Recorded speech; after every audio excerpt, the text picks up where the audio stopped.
The House will be in order. The chair lays before the House a communication from the Speaker.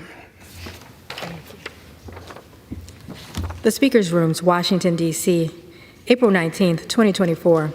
I hereby appoint the Honorable Mike Bost to act as Speaker pro tempore on this day. Signed, Mike Johnson, Speaker of the House of Representatives. The prayer will be offered by Chaplain Kibben. Would you pray with me? God, you are rich in mercy, slow to anger, and abounding in steadfast love. Would that we, as debtors to your immeasurable grace, do likewise. With a great love you have loved us.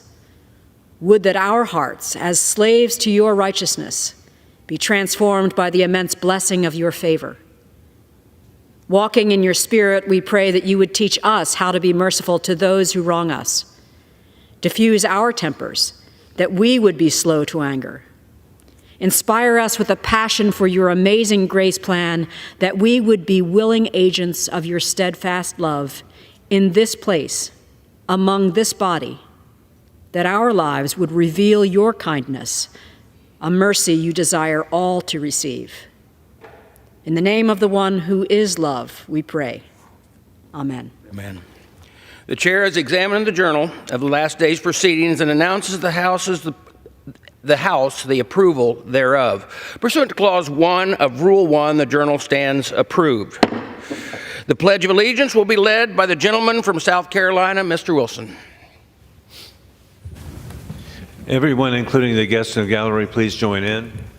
I pledge allegiance to the flag of the United States of America and to the republic for which it stands, one nation, under God, indivisible, with liberty and justice for all. The chair will entertain up to 5 requests for 1-minute speeches on each side of the aisle. The gentleman from South Carolina seek recognition. Mr. Speaker, I ask unanimous consent to address the House 1 minute of time to extend my remarks. Without objection, the gentleman is recognized for 1 minute.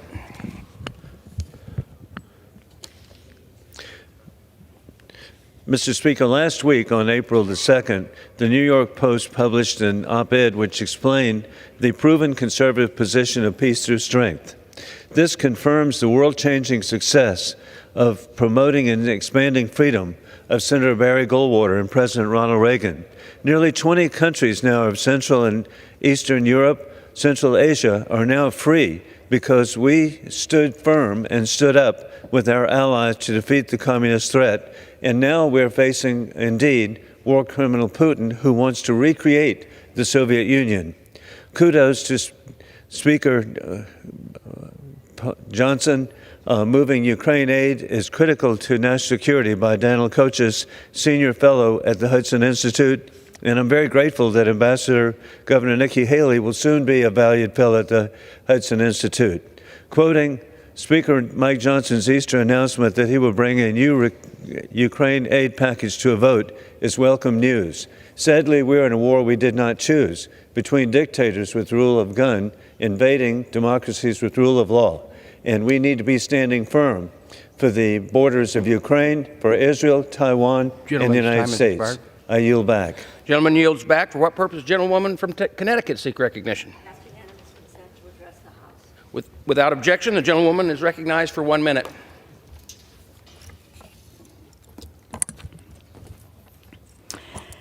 I rise today to honor the life, the work, and memory of one of America's most impactful authors, Roberta Roby Harris. Roby, a gifted writer, a fierce advocate for free speech, a treasured friend. An educator at heart, she wrote to answer the questions that children asked her, the questions about how to understand their changing bodies, feelings, and experiences as the world they grew up in. Her award-winning writing treated children with respect and autonomy, covered a wide variety of topics, from engineering and architecture to nutrition and genetics. There are few people in this life who are kindred spirits. Roby was one for me. I am forever grateful for her friendship, humor, and generosity. Her illustrator and dear friend Michael Emberley described her best when he said, "She was a complicated human being in the best sense. She had one of the best attributes you can say about a human being. She was memorable." I will always remember and be inspired by Roby. My heart is with her family as they grieve. Roby's passion for working with children was a shared mission. Her husband, Bill, founded Kids PAC, which advocates for early childhood education. Her sons, David and Ben, have followed in their footsteps, working to address child poverty in this country and psychological needs. Life without Roby will never feel the same again, but through her writing and her continued work and the work of her family, her kind and her generous spirit will always be with us. I yield back. The gentlewoman yields back. For what purpose, gentlewoman from Oklahoma seek recognition? Ask unanimous consent to address the House for 1 minute and revise and extend my remarks. Without objection, the gentlewoman is recognized. Thank you, Mr. Speaker. For many, today is just another day on the calendar. But for Oklahomans, today marks significance. It was 29 years ago today, April 19th, 1995, that the Alfred P. Murrah Federal Building was bombed, and 168 Oklahoma lives were lost. I could not be at the ceremony which will occur later this morning back in Oklahoma, so I thought it only fitting that I stand before this body to recognize those who we have mourned over these last 29 years. To the mothers, fathers, sisters, brothers, sons, and daughters who never made it home that day, and their loved ones whose lives were changed forever, we will never forget. Oklahomans overcame the tragedy together, forming the Oklahoma Standard through the embodiment of the American spirit. It was through that unity that we found strength.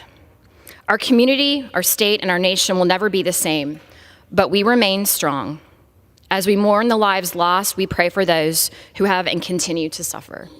And with that, Mr. Speaker, I yield. Gentlewoman yields back. For what purpose, gentlewoman from Virgin Islands seek recognition? I ask unanimous consent to address the House for 1 minute and to revise and extend my remarks. Without objection, the gentlewoman is recognized for 1 minute. Thank you, Mr. Speaker. I rise today to advocate not only for Virgin Islanders, but for all American families who risk losing access to affordable, high-speed internet. The Affordable Connectivity Program, a key component of President Biden's bipartisan infrastructure law, has been critical to bridging the digital divide, providing over 23 million households nationwide significant savings on their monthly internet bills. In the Virgin Islands alone, this program benefits over 6,000 households, representing 1 in every 6 homes across our territory. Through this initiative, Virgin Islands families maintain access to education, healthcare, and economic opportunities. Yet, this crucial lifeline hangs in the balance. To my Republican colleagues, we once again call on you to provide additional funding for the Affordable Connectivity Program. For the sake of our children, our economy, and our future, we must ensure that every household remains connected. I yield back. The gentlewoman yields back. For what purpose, gentleman from Wisconsin seek recognition? I'd like to ask make a unanimous request to speak for 1 minute and to revise and extend my remarks. Without objection, the gentleman is recognized for 1 minute. One of the topics going around America today and around this institution is what is wrong with DEI. I bring your attention to an article in the Washington Times last week, earlier this week, in which they pointed out that America's colleges and universities are sometimes having voluntary, separate graduation ceremonies depending upon race or sex. The only purpose for this is to put it in people's heads that forever they should be divisive and they're not 100% American, but they should always consider themselves Hispanic American or Asian American or what have you. We see the same thing in America's large corporations where our grossly overpaid CEOs are hiring these people to divide people once they go out in the working world. I call upon the regents, the state legislators, the boards of directors to take action and get rid of this occupation in their midst, the sole purpose of which is to permanently divide Americans. Thank you. Gentleman yields back. For what purpose does the gentleman from North Carolina seek recognition? Speaker, I ask for unanimous consent to address the House for 1 minute. Without objection, the gentleman is recognized for 1 minute. Mr. Speaker, Reading is powerful. As we celebrate School Library Month, we honor the sanctuaries of knowledge that shape young minds and inspire lifelong learning. School libraries are more than just rooms filled with books. They are gateways to imagination, innovation, and discovery that remain steadfast in their mission to cultivate critical thinking and foster a love for reading. Let us recognize the tireless efforts of those who curate diverse collections, provide invaluable resources, and serve as mentors to our students. As we commemorate School Library Month, let us reaffirm our commitment to supporting these vital institutions. Together, let us ensure that every student has access to the transformative power of knowledge within the walls of a school library. I yield back. Gentleman yields back. For what purpose does the gentleman from Texas seek recognition? Mr. Speaker, by direction of the Committee on Rules, I call up House Resolution 1160 and ask for its immediate consideration. The clerk will report the resolution. House Calendar Number 72, House Resolution 1160. Resolved that upon adoption of this resolution, it shall be in order to consider in the House the bill, H.R. 8034, making emergency supplemental appropriations to respond to the situation in Israel and for related expenses for the fiscal year ending September 30th, 2024, and for other purposes. All points of order against consideration of the bill are waived. The bill shall be considered as read. All points of order against provisions in the bill are waived. The previous question shall be considered as ordered on the bill and on any amendment thereto to final passage without intervening motion except one. 30 minutes of debate, equally divided and controlled by the chair and ranking minority member of the Committee on Appropriations or their respective designees, and 2, 1 motion to recommit. Section 2, at any time after adoption of this resolution, the Speaker may, pursuant to Clause 2B of Rule 18, declare the House resolved into the Committee of the Whole House on the State of the Union for consideration of the bill, H.R. 8035, making emergency supplemental appropriations to respond to the situation in Ukraine and for related expenses for the fiscal year ending September 30th, 2024, and for other purposes. The first reading of the bill shall be dispensed with. All points of order against consideration of the bill are waived. General debate shall be confined to the bill and shall not exceed 30 minutes, equally divided and controlled by the chair and ranking minority member of the Committee on Appropriations or their respective designees. After general debate, the bill shall be considered for amendment under the 5-minute rule. The amendment printed in Part A of the report of the Committee on Rules accompanying this resolution shall be considered as adopted in the House and in the Committee of the Whole. The bill as amended shall be considered as read. All points of order against provisions in the bill as amended are waived. No further amendment to the bill as amended shall be in order except those printed in Part B of the report of the Committee on Rules.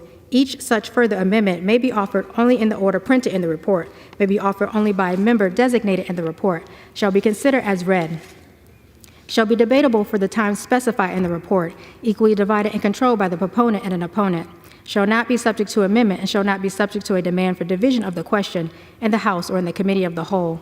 All points of order against such further amendments are waived. At the conclusion of consideration of the bill for amendment, the committee shall rise and report the bill as amended to the House with such further amendments as may have been adopted. In the case of sundry further amendments reported from the committee, the question of their adoption shall be put to the House in gross and without division of the question. The previous question shall be considered as ordered on the bill as amended and on any further amendment thereto to final passage without intervening motion except one motion to recommit. Section 3. Upon adoption of this resolution, it shall be in order to consider in the House the bill, H.R. 8036, making emergency supplemental appropriations for assistance for the Indo-Pacific region and for related expenses for the fiscal year ending September 30th, 2024, and for other purposes. All points of order against consideration of the bill are waived. The bill shall be considered as read. All points of order against provisions in the bill are waived. The previous question shall be considered as ordered on the bill and on any amendment thereto to final passage without intervening motion except one. 30 minutes of debate, equally divided and controlled by the chair and ranking minority member of the Committee on Appropriations or their respective designees. 2. The amendment printed in Part C of the report of the Committee on Rules accompanying this resolution, if offered by the member designated in the report, which shall be in order without intervention of any point of order, shall be considered as read, shall be separately debatable for the time specified in the report, equally divided and controlled by the proponent and an opponent, and shall not be subject to a demand for division of the question. And 3, one motion to recommit. Section 4, at any time after adoption of this resolution, the Speaker may, pursuant to Clause 2B of Rule 18, declare the House resolved into the Committee of the Whole House on the State of the Union for consideration of the bill, H.R. 8038, to authorize the President to impose certain sanctions with respect to Russia and Iran and for other purposes. The first reading of the bill shall be dispensed with. All points of order against consideration of the bill are waived. General debate shall be confined to the bill and shall not exceed 30 minutes, equally divided and controlled by the chair and ranking minority member of the Committee on Foreign Affairs or their respective designees. After general debate, the bill shall be considered for amendment under the 5-minute rule. The amendment printed in Part D of the report of the Committee on Rules accompanying this resolution shall be considered as adopted in the House and in the Committee of the Whole. The bill as amended shall be considered as read. All points of order against provisions in the bill as amended are waived. No further amendment to the bill as amended shall be in order except those printed in Part E of the report of the Committee on Rules. Each such further amendment may be offered only in the order printed in the report, may be offered only by a member designated in the report, shall be considered as read, shall be debatable for the time specified in the report, equally divided and controlled by the proponent and an opponent, shall not be subject to amendment, and shall not be subject to a demand for division of the question in the House or in the Committee of the Whole. All points of order against such further amendments are waived. At the conclusion of consideration of the bill for amendment, the committee shall rise and report the bill as amended to the House with such further amendments as may have been adopted. In the case of sundry further amendments reported from the committee, the question of their adoption shall be put to the House engrossed and without division of the question. The previous question shall be considered as order on the bill as amended and on any further amendment thereto to final passage without intervening motion except one motion to recommit. Section 5. During consideration of H.R. 8035 and H.R. 8038, the chair may entertain a motion that the committee rise only if offered by the majority leader or his designee. The chair may not entertain a motion to strike out the enacting words of the bill as described in Clause 9 of Rule 18. Section 6A. Upon disposition of the bills specified in subsection D, the House shall be considered to have taken from the Speaker's table the bill, H.R. 815, to amend Title 38, United States Code, to make certain improvements relating to the eligibility of veterans to receive reimbursement for emergency treatment furnished through the Veterans Community Care Program and for other purposes, with the Senate amendment thereto, and to have concurred in the Senate amendment with an amendment inserting the respective texts of all bills specified in subsection D as passed by the House in lieu of the matter proposed to be inserted by the Senate. B. The engrossment of the House amendment to the Senate amendment to H.R. 815, the clerk shall, 1. Assign appropriate designations to provisions within the engrossment. 2. Conform cross-references and provisions for short titles within the engrossment. 3. Be authorized to make technical corrections to include corrections in spelling, punctuation, page and line numbering, section numbering, and inserting appropriate headings. And 4. Relocate Section 3 in the matter preceding Division A of the text of H.R. 8038 to a new section immediately prior to Division A within the engrossment. C. Upon transmission to the Senate of a message that the House has concurred in the Senate amendment to H.R. 815 with an amendment, the bills specified in subsection D that have passed the House shall be laid on the table. D. The bills referred to in subsections A and C are as follows: H.R. 8034, H.R. 8035, H.R. 8036, and H.R. 8038. The gentleman from Texas is recognized for 1 hour. Mr. Speaker, for the purpose of debate only, I yield the customary 30 minutes to the gentleman from Massachusetts, Ranking Member McGovern, pending which I yield myself such time as I may consume. During consideration of the resolution, all time yielded is for the purpose of debate only. Mr. Speaker, I further ask unanimous consent that all members have 5 legislative days to revise and extend their remarks. Without objection. Mr. Speaker, late last night, the Rules Committee met and reported a rule, House Resolution 1160, providing for consideration of 4 measures. H.R. 8034, the Israel Security Supplemental Appropriations Act under a closed rule. H.R. 8036, the Indo-Pacific Supplemental Appropriation Act under a structured rule, H.R. 8035, the Ukraine Security Supplemental Appropriations Act of 2024, under a structured rule, and H.R. 8038, the 21st Century Peace Through Strength Act, under a structured rule. The rule further provides that after the House's consideration of these measures, the Senate will be quickly able to put the consideration the legislation that we passed. Mr. Speaker, today it's important that we support the underlying rule and the underlying legislation. Specifically, I rise in support of our allies after the attack on Israel by Iran 10 days ago.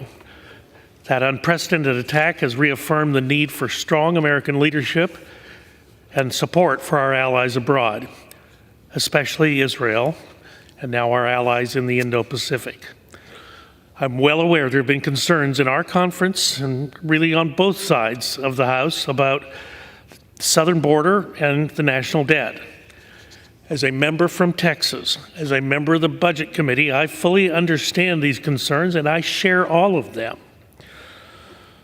But the requirement for America to assert itself as the leader of the free world is not optional. It's not a requirement we can put on pause. Israel has been attacked. China talks menacingly about reunification with Taiwan. Ukraine is in crisis and is in need of our help to survive Russian aggression. Now, I would say to the President, this legislation on the floor today perhaps could have been facilitated by some leadership from the executive branch. But despite the circumstances that brought us here, we stand before the House to support our allies and reaffirm America's leadership on the world stage. H.R. 8034, the Israel Security Supplemental Appropriations Act, will provide much-needed material support to the Jewish state as it faces twin threats from Hamas and the Islamic Republic of Iran. This includes $4 billion to replenish Israel's Iron Dome and over $1 billion for the Iron Beam defense system. H.R. 8036, the Indo-Pacific Security Supplemental Appropriations Act of 2024, will work to counter the Chinese Communist Party and create a strong deterrence in the region, while 8035, the Ukraine Supplemental Appropriations Act, will assist Ukraine as they counter Russian aggression. Of the latter, all financial assistance to Ukraine's government is converted into a loan, ensuring that the Ukrainian government is held accountable to the American people. Mr. Speaker, there is no doubt that our failure in Afghanistan was the spark in the tinderbox that led to the subsequent invasion of Ukraine in 2022. And that conflict had been smoldering for a long time, certainly at least since 2014 in two previous administrations. Had the administration in 2014, as well as the current administration, had more foresight to provide aid and arms to Ukraine before February of 2022, there might have been a different set of circumstances that we were contemplating today, and there might have been a more swift resolution to this conflict with the saving of untold lives. Mr. Speaker, I stand with my colleagues requesting more information from the administration. The American people deserve answers about how previous funding has been used. They deserve answers about what are the long-term goals by the administration to resolve this conflict. I welcome more oversight. I welcome additional information from the administration, and will continue to push its accountability. But today we are at an inflection point, and the longer we wait, the more expensive any solution to this conflict will become, both in terms of dollars and lives. Lack of aid now could cost us much more dearly later, and I don't want that to become a reality, and I would hope my colleagues on both sides of the aisle feel the same.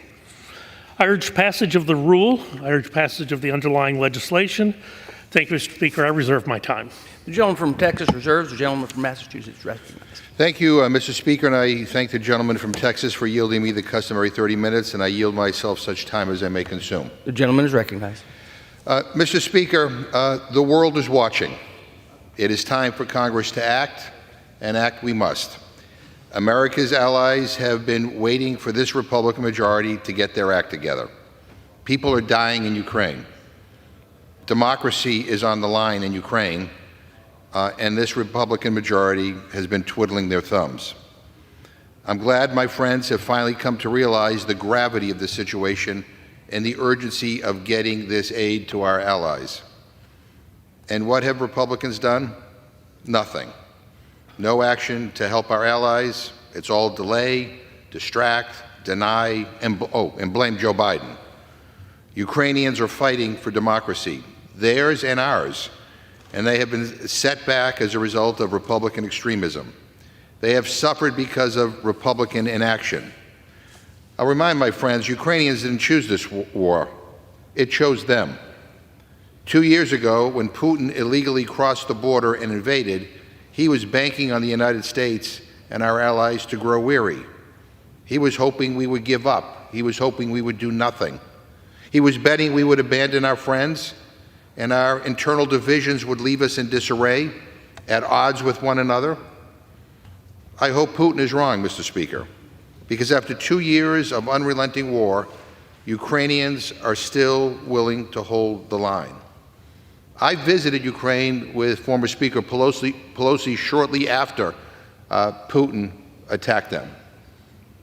And we learned about the particularly cruel nature in which Putin has been fighting this war. If you care about human rights, you have to care about what's happening in Ukraine. And that's what this is all about. Ukrainians are still ready to defend their democracy, but they cannot continue to do so without our support. And I won't sugarcoat it here. Ukraine's defense of democracy has suffered because there's a faction here in this House, a MAGA minority, that doesn't want to compromise. They don't want to take this vote because they're afraid of what the outcome might be. Not that it will fail, but that it will succeed. The argument might hold sway in the Kremlin, Mr. Speaker, but this is the United States, and we are the People's House, an institution designed to reflect the will of the majority. And today, the majority's voice is being heard here on the House floor. Not a majority of one state, one party, or one faction, but a majority that wants to help Ukraine hold the line. A majority that says, bring these bills to the floor for an up or down vote. Democrats are providing the votes necessary to advance this legislation to the floor, because at the end of the day, so much more is at stake here than petty partisanship, brinksmanship. Putin is looking to rebuild the Soviet Union, and mark my words, he will not stop at Ukraine. Anybody who thinks that is delusional. And if the world doesn't help them defend their democracy, this war will not end. It will grow. Look, Mr. Speaker, I don't agree with everything in this package. I have deep, deep problems about the unconditioned aid to Israel. I was among the first calling for a ceasefire, and I still call for a ceasefire. I've demanded more humanitarian aid for civilians in Gaza, and I will continue to do so. I've called for a two-state solution. I believe that Prime Minister Netanyahu is putting Israel on a path that, quite frankly, undermines his own country's security. And I'm outraged by his cruelty and his inhumanity toward the people of Gaza and the West Bank. There's no justification for that. There's none. Israel has a right to defend itself. Nobody questions that. But what is happening now, I believe, is outrageous and unconscionable. But we will have separate debates, and we will have separate votes on all of these bills. And people can decide where they want to be. And quite frankly, some Republicans wanted a different path. They wanted to extort this rule for a campaign ad on border security for Donald Trump. We almost had no Ukraine aid because that's what some of my Republican friends wanted and advocated for. And they advocated for a bill with no humanitarian aid for anybody who is suffering, not just in Gaza, but also in Ukraine and in other parts of the world. And they wanted all this kind of ugly border security language attached to this measure. Look, there's a lot at stake at this moment. And we're all supposed to be grown-ups. We should act like it. Let's proceed in a way that allows everyone to vote their conscience. And with that, I reserve. The gentleman from Massachusetts reserved. The gentleman from Texas is recognized. Thank you, Mr. Speaker. At this time, I'm pleased to recognize the Chairman of the Committee on Appropriations, Mr. Cole from Oklahoma, for 4 minutes. For 4 minutes. The gentleman from Oklahoma is recognized for 4 minutes. Thank you very much, Mr. Speaker, and I want to thank my very good friend from Texas, my classmate, my colleague when I served on the Rules Committee, and now I'm very proud to say our very distinguished chairman of the Rules Committee. Today's rule makes in order a series of 3 critical security supplemental bills, Mr. Speaker, paired with a 4th bill covering other high-priority national security matters. Collectively, these bills represent the commitment to move much-needed security assistance funding for America's friends and partners.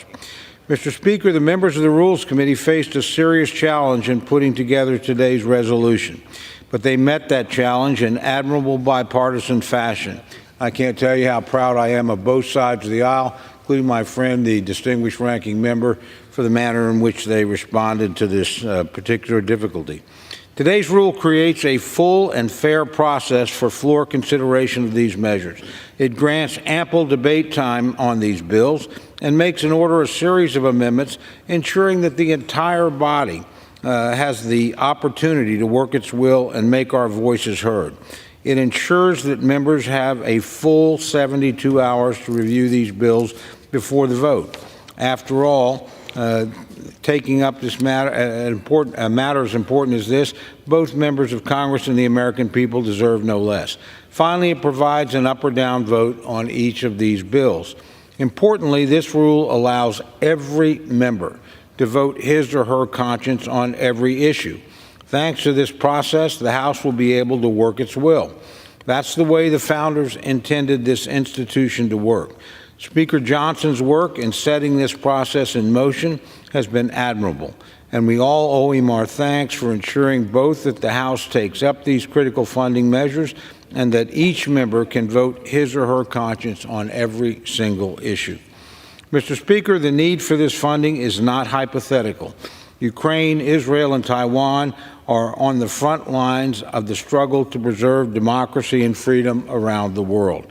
In the case of Ukraine and Israel, these 2 nations are quite literally in harm's way. Ukraine is entering the 3rd year of their struggle against Vladimir Putin's unjust and illegal invasion. Its continued ability to resist hangs in the balance dependent on foreign aid. Its people need the weapons and ammunition provided in this bill to keep them in the fight. Israel, meanwhile, is involved in a life and death struggle against the perpetrators of the October 7th terror attack, Hamas. Over the weekend, Hamas backer and the Iranian regime launched an unprecedented and direct aerial assault on Israel. That attack has been thwarted, and an appropriate response is underway. And Taiwan faces ongoing threats from the Chinese Communist Party, which continues to threaten Taiwan's right of self-determination. Around the world, the United States and our partners are confronting a tinderbox of uninvited aggression on multiple fronts. America must stand firmly on the side of freedom. Peace through strength cannot be delivered through appeasement. Taken together, these measures protect our friends and partners and replenish America's stockpile of ammunition, weapons, and supplies. This is not only about safeguarding our ideals of democracy and peace, but it's central to our own national security.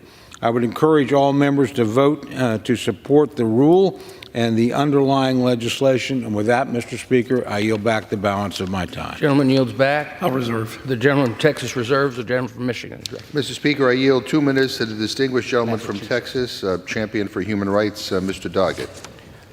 How many minutes? The gentleman is recognized for 2 minutes. Thank you. Those who committed atrocities against Israelis on October 7th were not martyrs. They were murderers and rapists. But neither were those murderers children. And the children of Gaza have paid an incredible cost for Netanyahu's massive assault. His policies have shown conscious indifference to children, to journalists, to humanitarian aid workers, to civilians in general.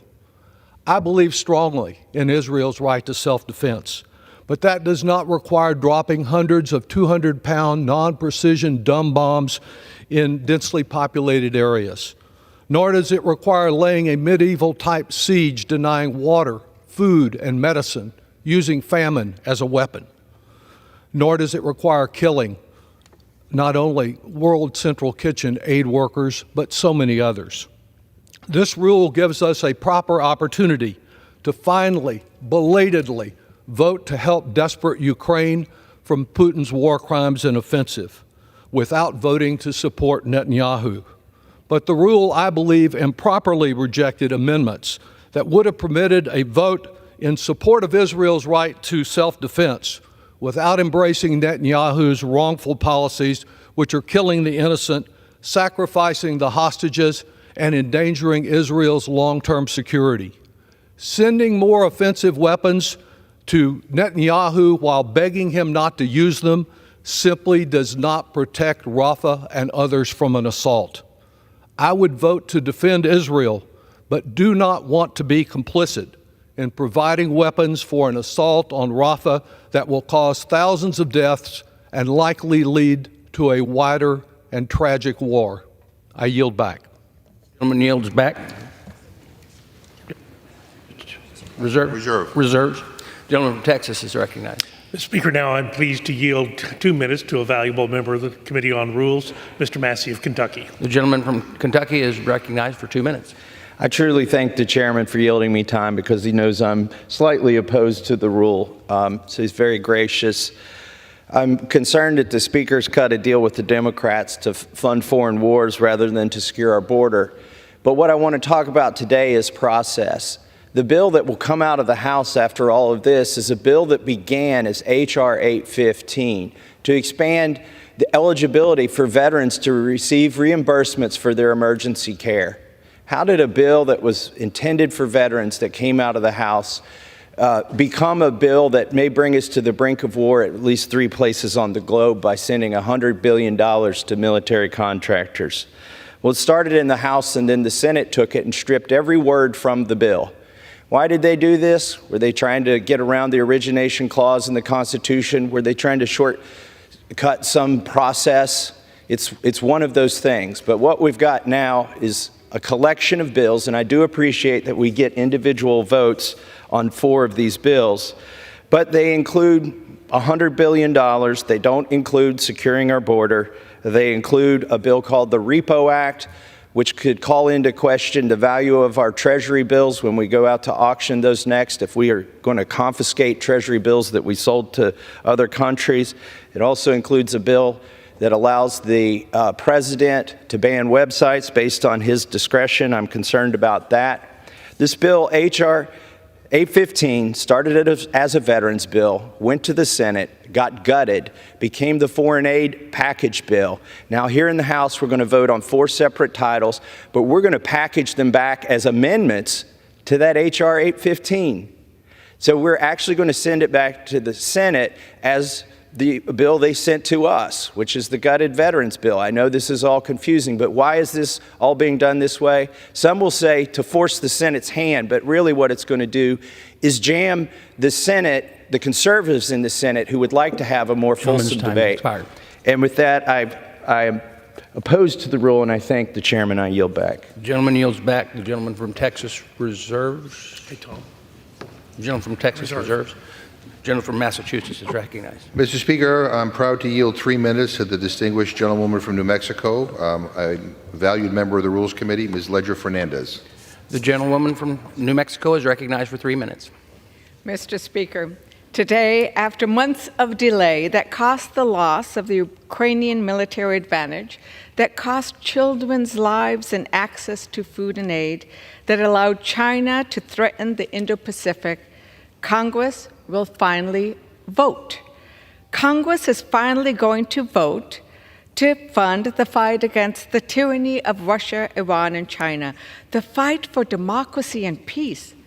Why did it take us this long? Yesterday in Rules, the Republican chair of the Foreign Affairs Committee noted that every Republican president since the Soviet Union era has stood on the right side of history and stood up to Russia. Presidents from Eisenhower to Reagan to Bush, Sr. and Jr., they all knew that Russia's desire to reassert its empire by bombing and invading its neighbor also harms America and American interests.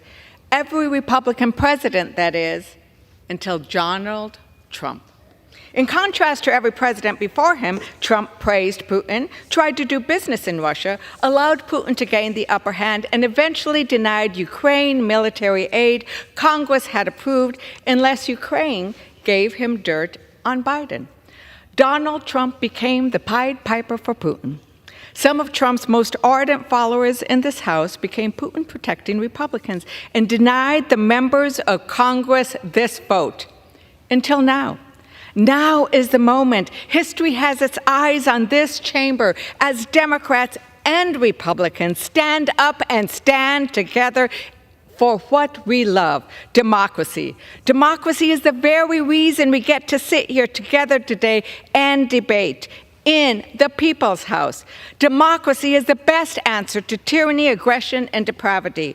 It is our shared bipartisan love for democracy that best unites us with our allies around the world, allies that are once again united in our fight against Iran, China, and Russia, thanks to the leadership of President Biden, who repaired the damage Trump inflicted on our international relationships. I hope that shared love of a world where democracy is defended will also unite us in this chamber.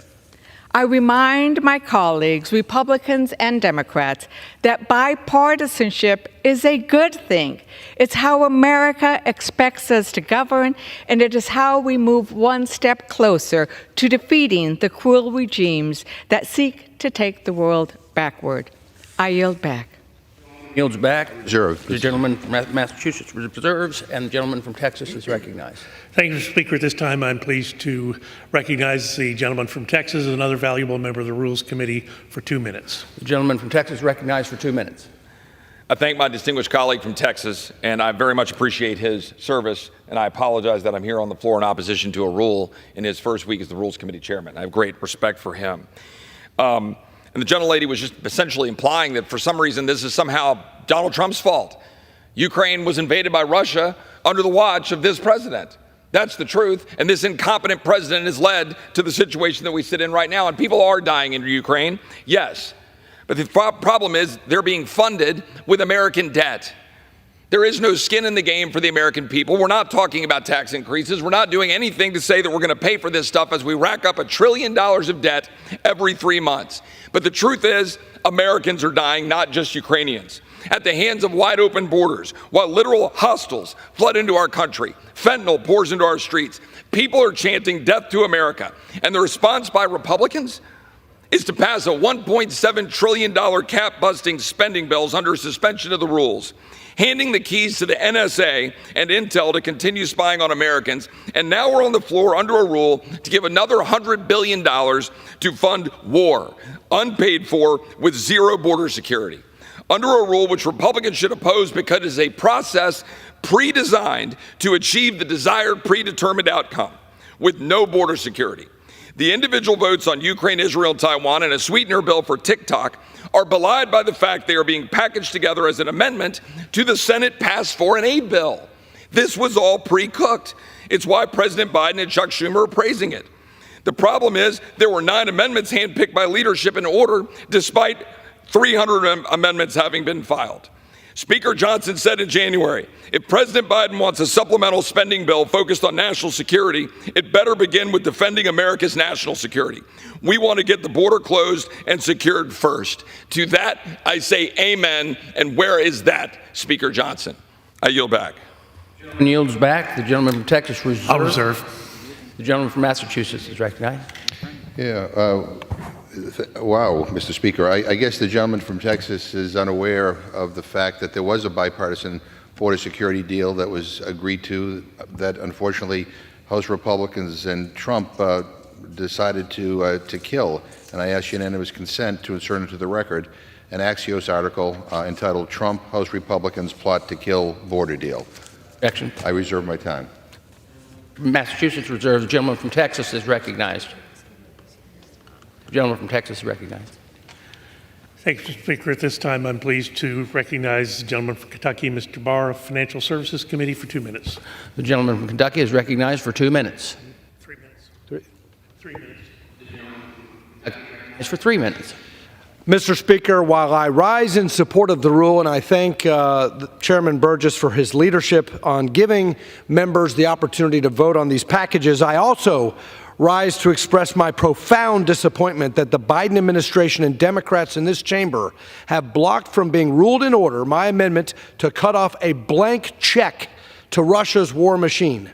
President Biden, the U.S. Treasury Department, and congressional Democrats are so concerned about my amendment that they have prevented it from even being considered or debated before this body. Last October, the Biden administration renewed General License 8, which authorizes certain energy-related transactions involving Russian financial institutions.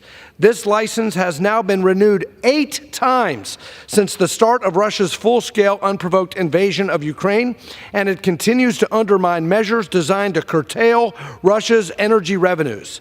This license, which is the architecture of the Biden foreign policy on Ukraine, has become a lifeline for Vladimir Putin. It is the symbol of President Biden's weakness on Russia, the primary avenue through which he is financing Russia's war machine.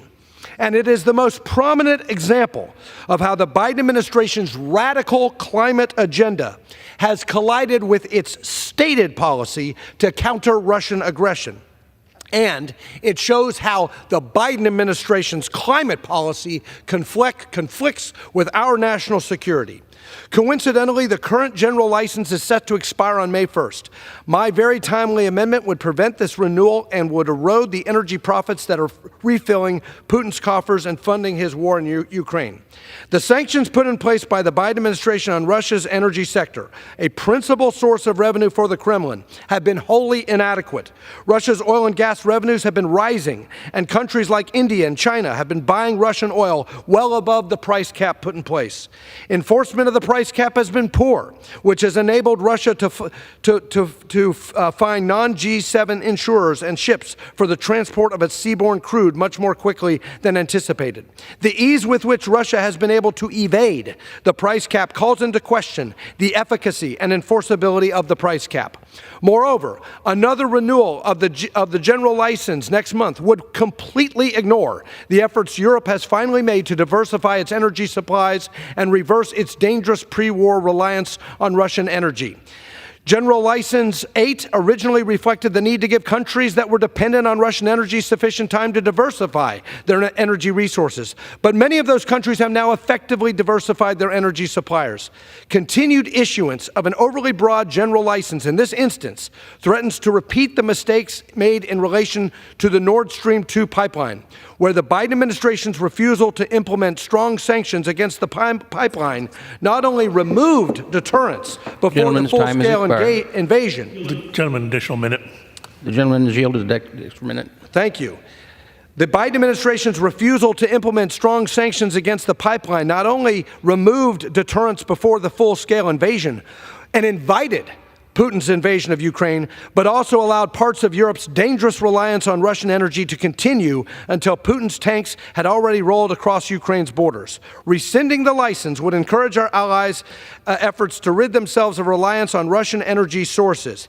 It makes no sense to fund a needed resistance against Russia's unprovoked war against Ukraine while also allowing Russia to fill its war machine coffers through its sale of energy to the rest of the world. Biden can't have his cake and eat it too. It's just ridiculous. He cannot pursue a radical anti-fossil energy climate crusade at home and hope to keep energy prices low. Similarly, he can't keep the flow of Russian crude on the world markets to bolster global supply while reducing Moscow's revenues through an unenforceable price cap. The only way to truly punish Moscow and deprive Putin of the financial support he needs to materially to prosecute the war is by removing the general license on the energy-related transactions facilitated by sanctioned Russian banks. I urge my colleagues to support this rule, but I want the American people to understand the weakness that the Biden administration is showing towards Russia. With that, I yield. I'll reserve. Gentleman from Texas reserves. Gentleman from Michigan. Massachusetts is recognized. I reserve, Mr. Speaker. Gentleman reserves. Gentleman from Texas is recognized. I would just ask if the gentleman from Massachusetts has additional speakers. If not, I'm prepared to close. We're prepared to close. The gentleman from Massachusetts is recognized. Mr. Speaker, I yield myself the remaining time. The gentleman is recognized. So, Mr. Speaker, Democrats have had to make some tough decisions about how to vote on this rule. And let me tell you why I voted to support it last night. I have disagreements with many aspects of the various pieces of legislation that will come before us. And there are some of these pieces that I will vote against. But again, there will be separate votes and there'll be separate debates. But as we learned last night in the Rules Committee, the alternative that some of my Republican friends were pushing to this approach was an Israel-only package with no humanitarian aid, not just for the people of Gaza, but for any suffering people that the aid would benefit, and some really ugly border provisions, which I found unconscionable, and some other bad stuff as well. Democrats, once again, will be the adults in the room. And I'm so glad Republicans finally realize the gravity of this situation and the urgency with which we must act. But guess what, Mr. Speaker? You don't get an award around here for simply doing your damn job. President Biden told us last year, 6 months ago, over 6 months ago, that this was urgent and important, that Ukraine needed us, that Putin was not going to stop, that the war against the Ukrainians was particularly vicious. Every major human rights organization in the world has told us the impact of Russia's attack against Ukraine. The Senate voted months ago.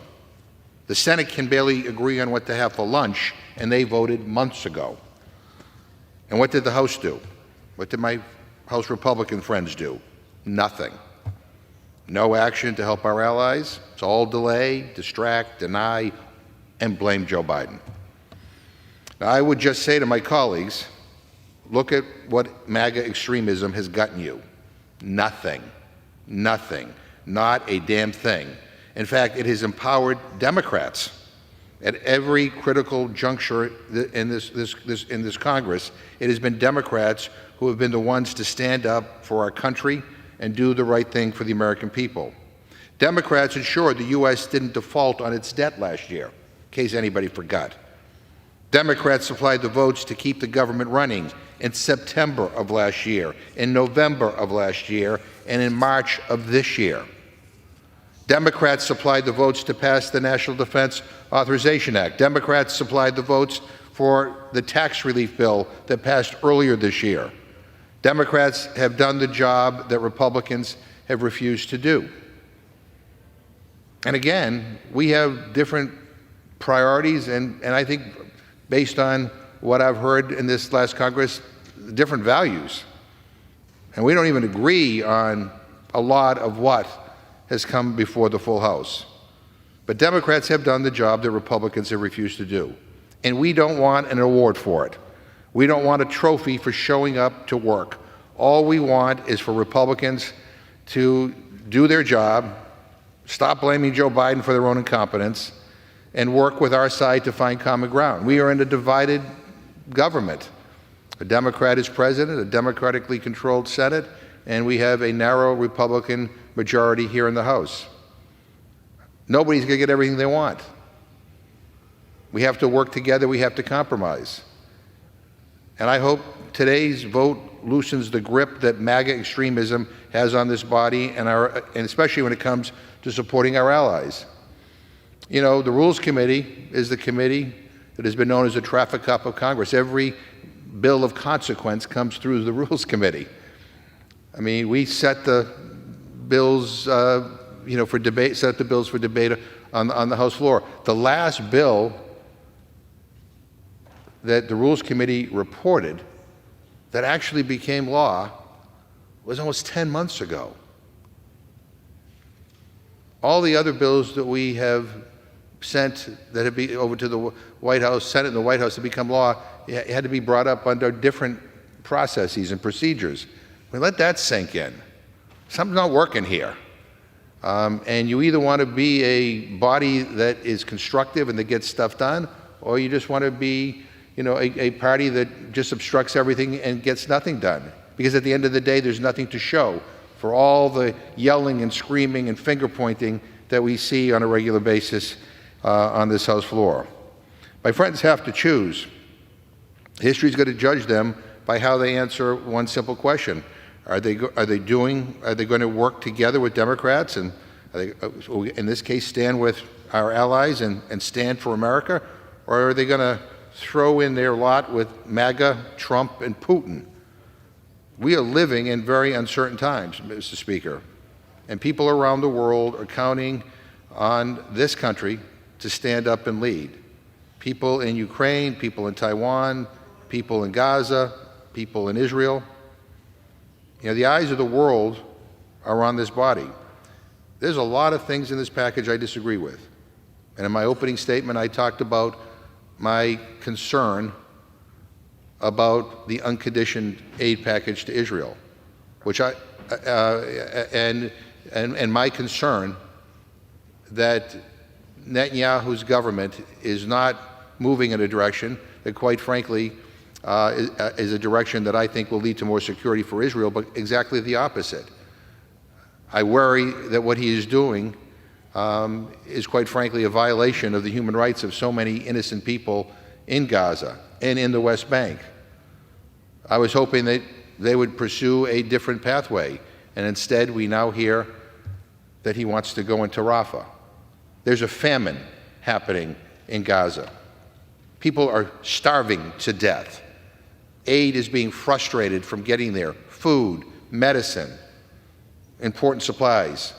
People are dying. Surely we should all care about that.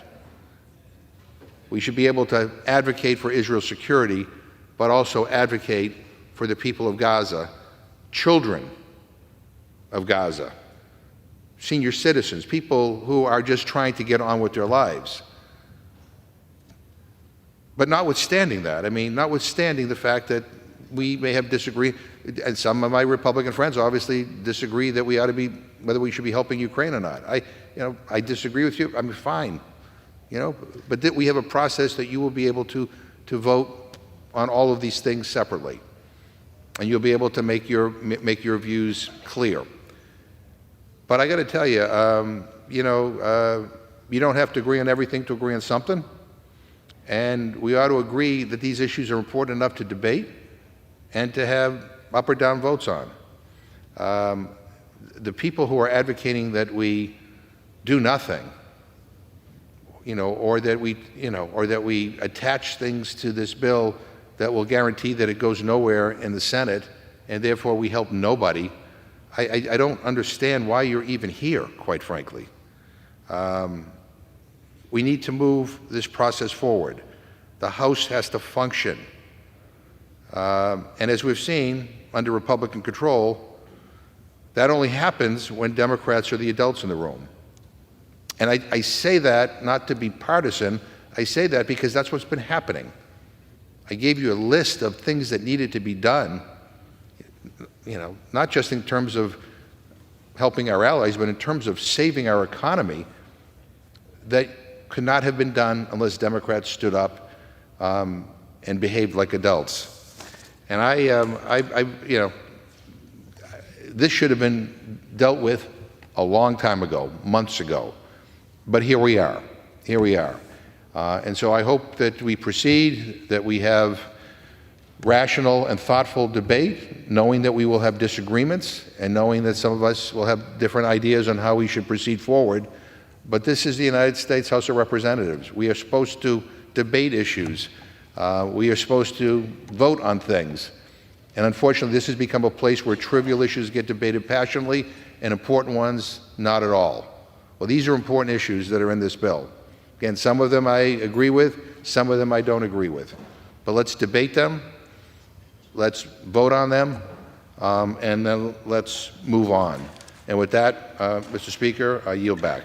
Gentleman from Massachusetts yields back. The gentleman from Texas is recognized. Thank you, Mr. Speaker. I will yield myself the balance of our time. The gentleman is recognized.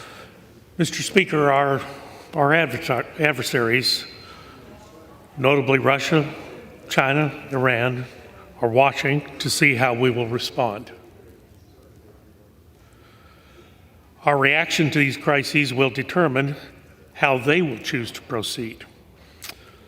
An important difference between this package of bills today and the previously passed Senate supplemental is the addition of the 21st Century Peace Through Strength Act. Legislation is important as it includes sanctions and policies that counter our adversaries through the inclusion of the Repo Act and the removal of our payment for foreign pensions and requiring the administration to provide a game plan in Ukraine, something that many of us have been asking for some time. Ronald Reagan told us peace comes through strength. By failing to act now,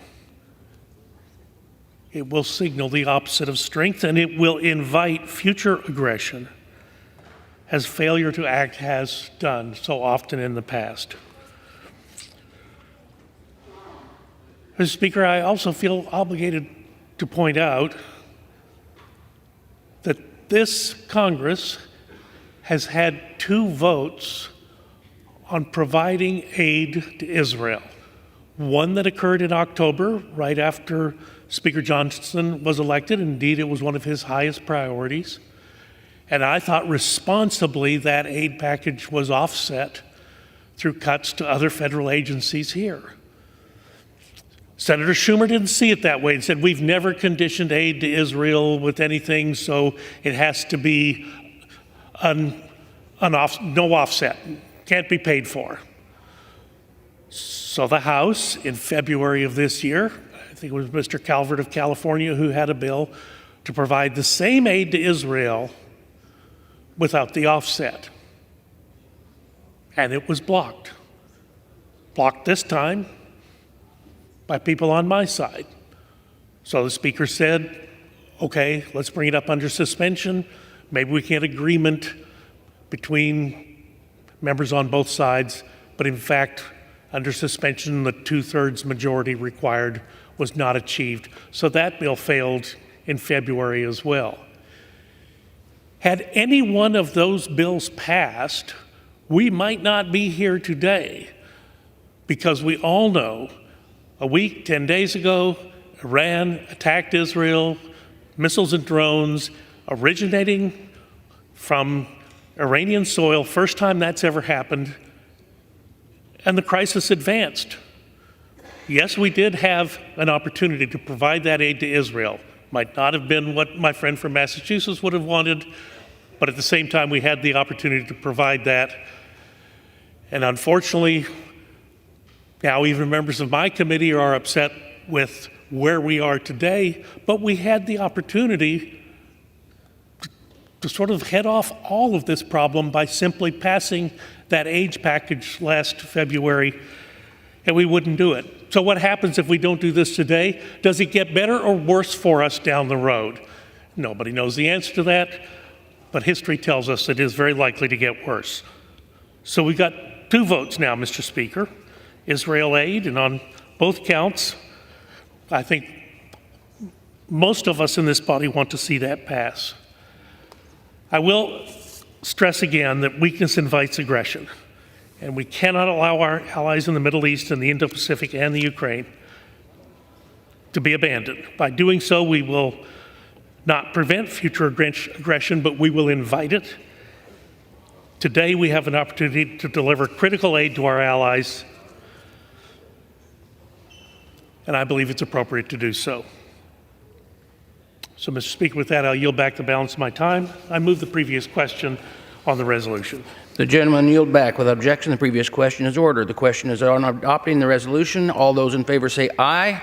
All those opposed, no. In the opinion of the chair, the ayes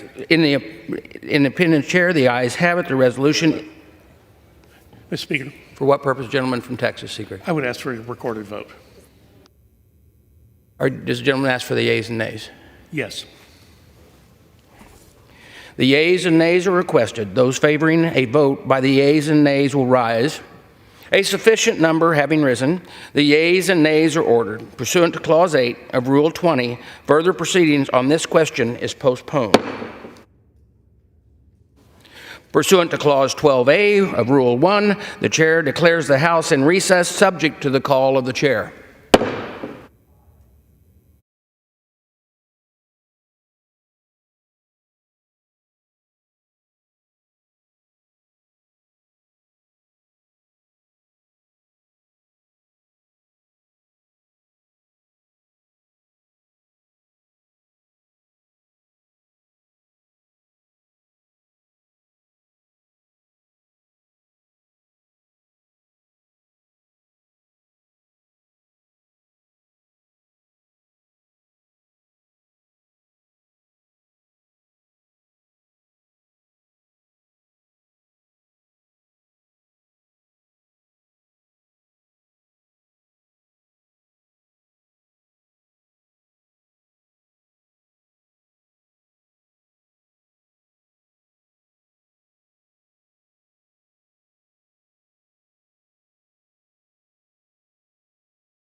Be in order. Pursuant to Clause 8 of Rule 20, the unfinished business is the vote on ordering the previous question on House Resolution. Is on adoption of House Resolution 1160, on which the yeas and nays are ordered. The clerk will report the title of the resolution. House Calendar Number 72, House Resolution 1160, providing for consideration of the bill H.R. 8034, making emergency supplemental appropriations to respond to the situation in Israel and for related expenses for the fiscal year ending September 30th, 2024, and for other purposes, providing for consideration of the bill H.R. 8035, making emergency supplemental appropriations to respond to the situation in Ukraine and for related expenses for the fiscal year ending September 30th, 2024, and for other purposes, providing for consideration of the bill H.R. 8036, making emergency supplemental appropriations for assistance for the Indo-Pacific region and for related expenses for the fiscal year ending September 30th, 2024, and for other purposes, providing for consideration of the bill H.R. 8038 to authorize the President to impose certain sanctions with respect to Russia and Iran, and for other purposes, and providing for the concurrence by the House in the Senate amendment to H.R. 815 with an amendment. The question is on the adoption of the resolution. Members will record their vote by electronic device. This will be a 15-minute vote.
On this vote, the yeas are 311 and the nays are 93.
The yeas are 316, the nays are 94. The resolution is adopted. Without objection, a motion to reconsider is laid on the table.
House will be in order.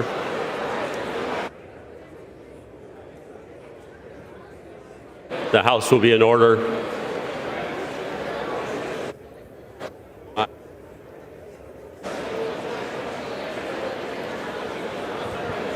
Members are asked to take their conversations off the floor.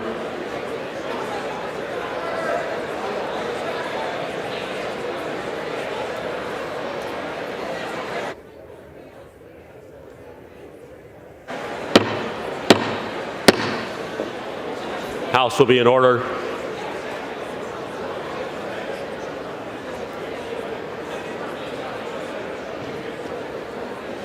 doesn't seem to be quite as firm.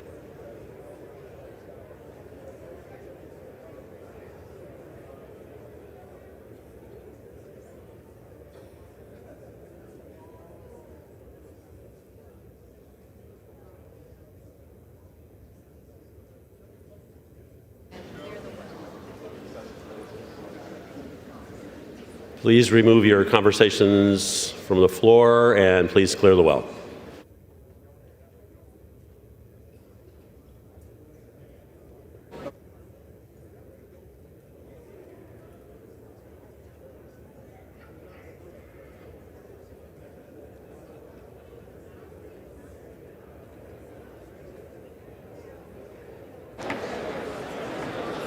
The chair lays before the House an enrolled resolution.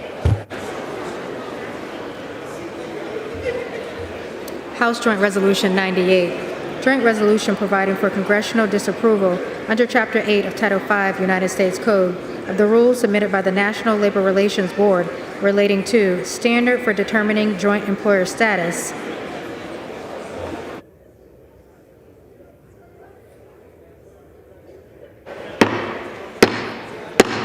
The House will be in order.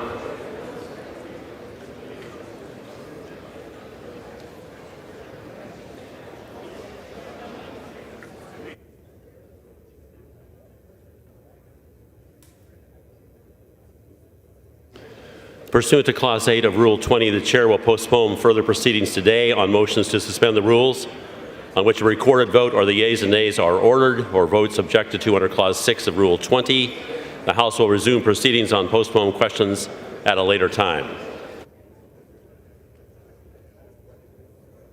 For what purpose does the gentleman from Alabama seek recognition? Mr. Speaker, I move to suspend the rules and pass Bill H.R. 3602 as amended. The clerk will report the title of the bill. H.R. 3602, a bill to prohibit the intentional hindering of immigration, border, and customs controls and for other purposes. Pursuant to the rule, the gentleman from Alabama, Mr. Moore, and the gentleman from New York, Mr. Nadler, will each control 20 minutes. The chair recognizes the gentleman from Alabama. This will be in order. Please take your conversations off the floor. Mr. Speaker, the House will be in order. Chair recognizes the gentleman from Alabama. Thank you, Mr. Speaker. I ask unanimous consent that all members have 5 legislative days in which to revise and extend their remarks and to insert extraneous material on H.R. 3602. Without objection. I yield myself such time as I may consume. Gentleman is recognized. Mr. Speaker, President Trump secured our borders. Then just over 3 years ago, Joe Biden took the office of president and immediately did exactly what he had promised on the campaign trail to do. The House is not in order. Please take your conversations off the floor.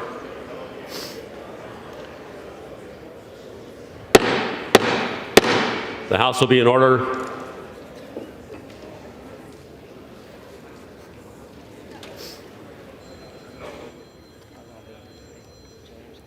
Gentleman is recognized. Joe Biden took to the office of president and immediately did exactly what he had promised on the campaign trail to do. He reversed the Trump administration's immigration policies. By doing so, the new president let the world know that America's borders are open. President Biden rescinded the Remain in Mexico policy, prevented the removal of illegal aliens, and blocked immigration and customs enforcement and Customs and Border Protection from enforcing immigration laws. In the weeks and months that followed, President Biden terminated the Trump-era policies aimed at preventing fraudulent asylum claims, ending catch and release, increasing criminal alien removals, and preventing illegal immigration. and we're still in the midst of the Biden administration's extended result, the biggest mass illegal immigration in the history of the United States. More than 7.6 million illegal aliens have been encountered by CBP on the southwest border. There have been 38 straight months with more than 100,000 southwest border CBP encounters. The Biden administration has released nearly 4.7 million illegal aliens into America's communities, in addition to at least 1.8 million known gotaways avoiding apprehension. At least 357 illegal aliens on the terrorist watch list have been encountered by the Border Patrol along the southwest border. No doubt more have evaded detection. And all of this is just on the southwest border. Our northern border is also seeing record high numbers of illegal aliens encountered by CBP. Early last year, House Republicans acted to secure our border. We passed H.R. 2 to secure the Border Act, to end the abuse of U.S. immigration system, whether by the administration's cartels or the illegal aliens themselves. Had Senate Democrat leadership not refocused or refused to debate H.R. 2 on the Senate floor for more than 330 days, perhaps we would not still have a mass lawlessness on our border. In the meantime, we keep reading media reports that President Biden is looking to use his executive authority to quell the border chaos. But each time, the open borders advocates tell Joe Biden not to use that authority, and each time he bends to their wishes. Americans are outraged that our own federal government turns a blind eye to the chaos that has been created.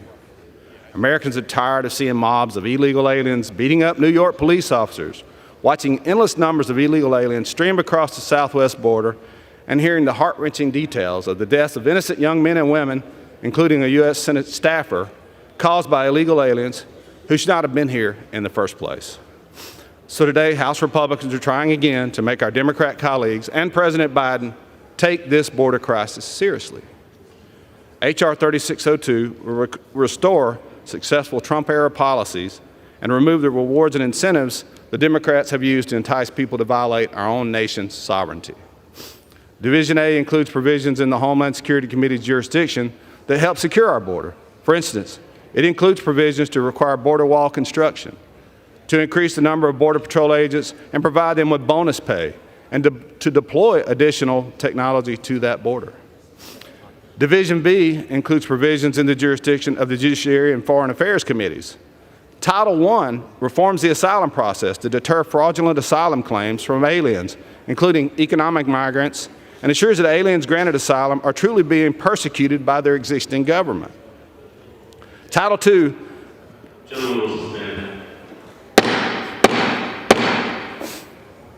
Please take your conversations off the floor.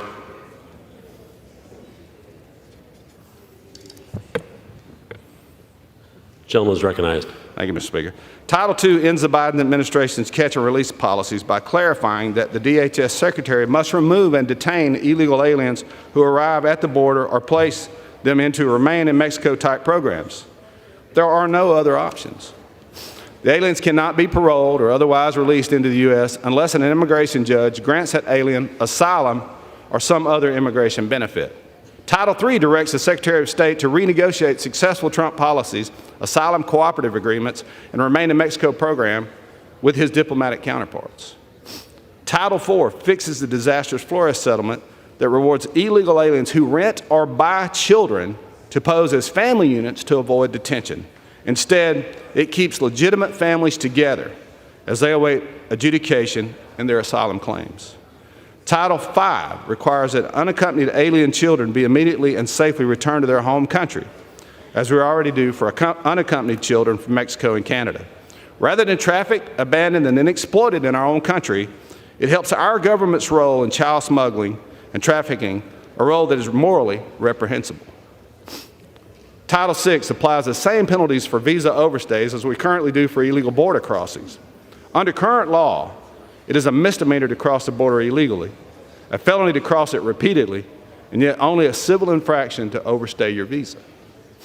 Title VII ends the Biden administration's abuse of parole authority, abuses which circumvent immigration law.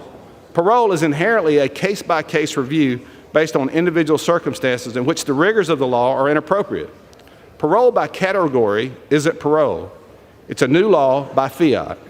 Instead, such changes must be considered passed by Congress in a nation that respects the rule of law. Title VIII, finally, creates 2 grant programs. The first provides funding for states to construct or improve border barriers and border technology. The second reimburses states for money spent on law enforcement activities related to the border. H.R. 3602 will help end the border chaos and ensure respect for U.S. immigration laws. With that, sir, I'll reserve the balance of my time. Gentleman reserves. The gentleman from New York is recognized. Mr. Speaker, I grant myself such time as I may consume. Gentleman is recognized. Mr. Speaker, I rise today in opposition to this foolhardy attempt to pass for a second time one of the most draconian immigration bills this Congress has ever seen. This rehashing of H.R. 2 is a joke. They say that the definition of insanity is trying something over and over but expecting different results. Yet here we are, debating a bill once again that continues to have no chance of being enacted into law. We know that because H.R. 2 has been brought up and failed twice in the Senate, most recently garnering a mere 32 votes. This is nothing more than pure political theater. I truly don't know what it is that the Speaker wants us to suspend, the rules of the House or our disbelief. My Republican colleagues continue to show us that they are not interested in finding real solutions to tough issues. Let's be very clear about what this legislation would do. This bill serves as a wholesale ban on asylum and the end of parole. No one would be able to seek asylum in the United States if they crossed between ports of entry, or if they had or could have had even temporary status in a third country. The last time we considered this bill, Democrats offered a variety of amendments to exempt the most vulnerable from some of these requirements. This included those fleeing communist and totalitarian regimes and unaccompanied children. The majority was not willing to exempt children under a year old. When it comes to parole, Republicans were not willing to support codifying the vital Uniting for Ukraine parole program, which has aided over 100,000 Ukrainians fleeing Putin's unlawful invasion of Ukraine. This is not serious legislation. Given their slim margins, it is unclear that Republicans could even pass H.R. 2 in its entirety today. As such, the majority had to make some tweaks to the bill to try to convince any Republican holdouts that their marquee bill is a good idea. For example, this version removes H.R. 2's nationwide E-Verify mandate. If passed into law, this would have decimated our economy, especially our agriculture sector. Some Republicans previously voted no because of this provision, but removing this title appears to be doing little for the bill's prospects. Other Republicans, including the chairman of the Immigration Subcommittee, support this provision and have expressed concern over its removal. This whole exercise is a huge waste of our time.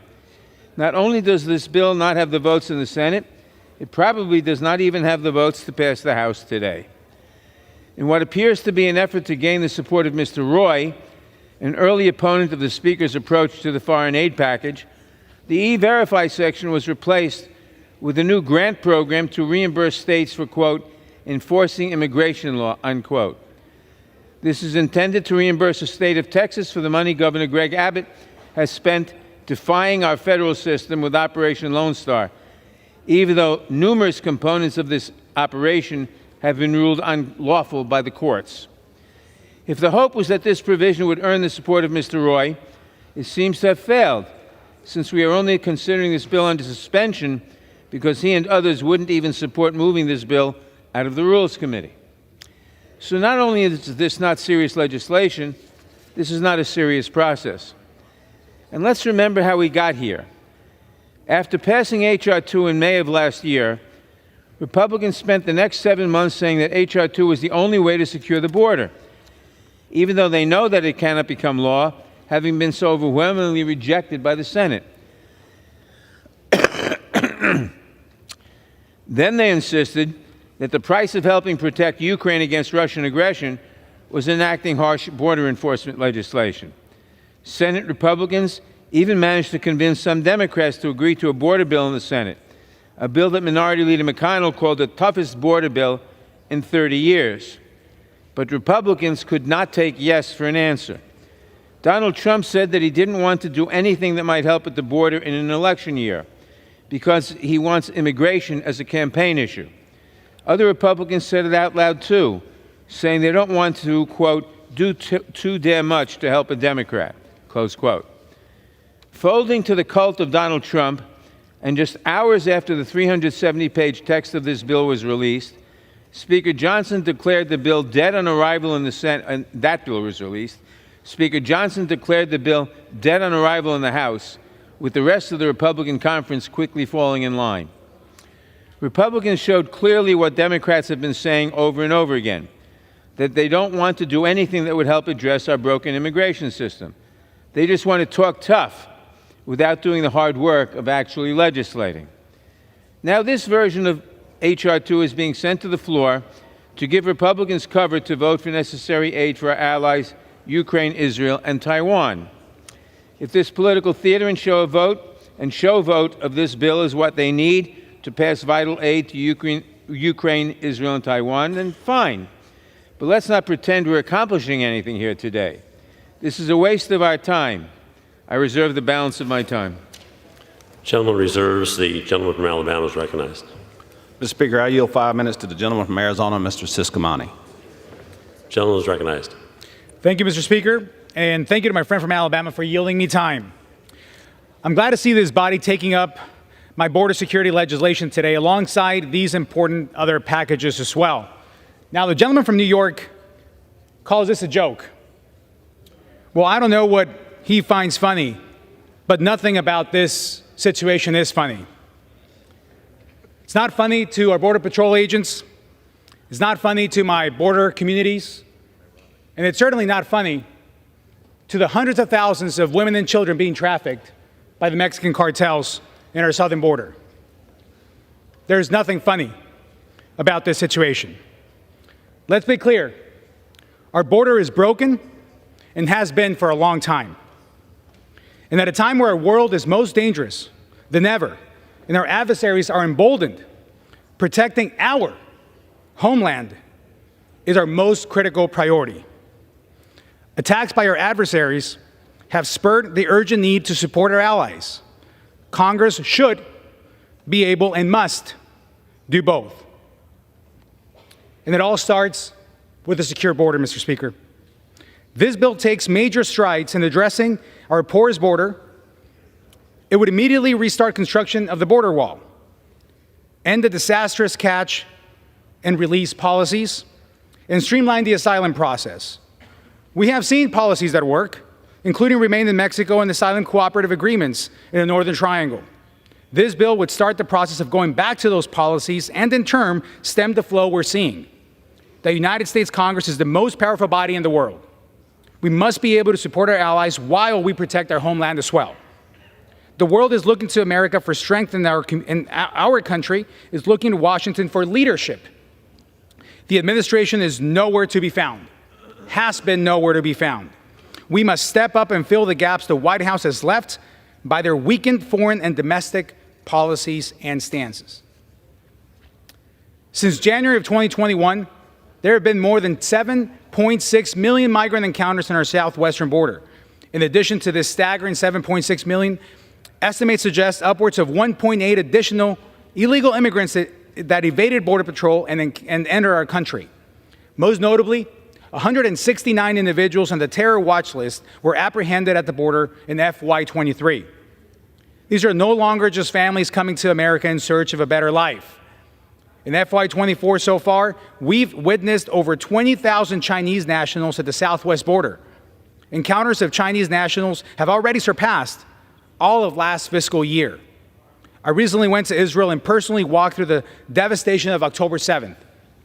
Make no mistake, Hamas wishes the same fate on Americans.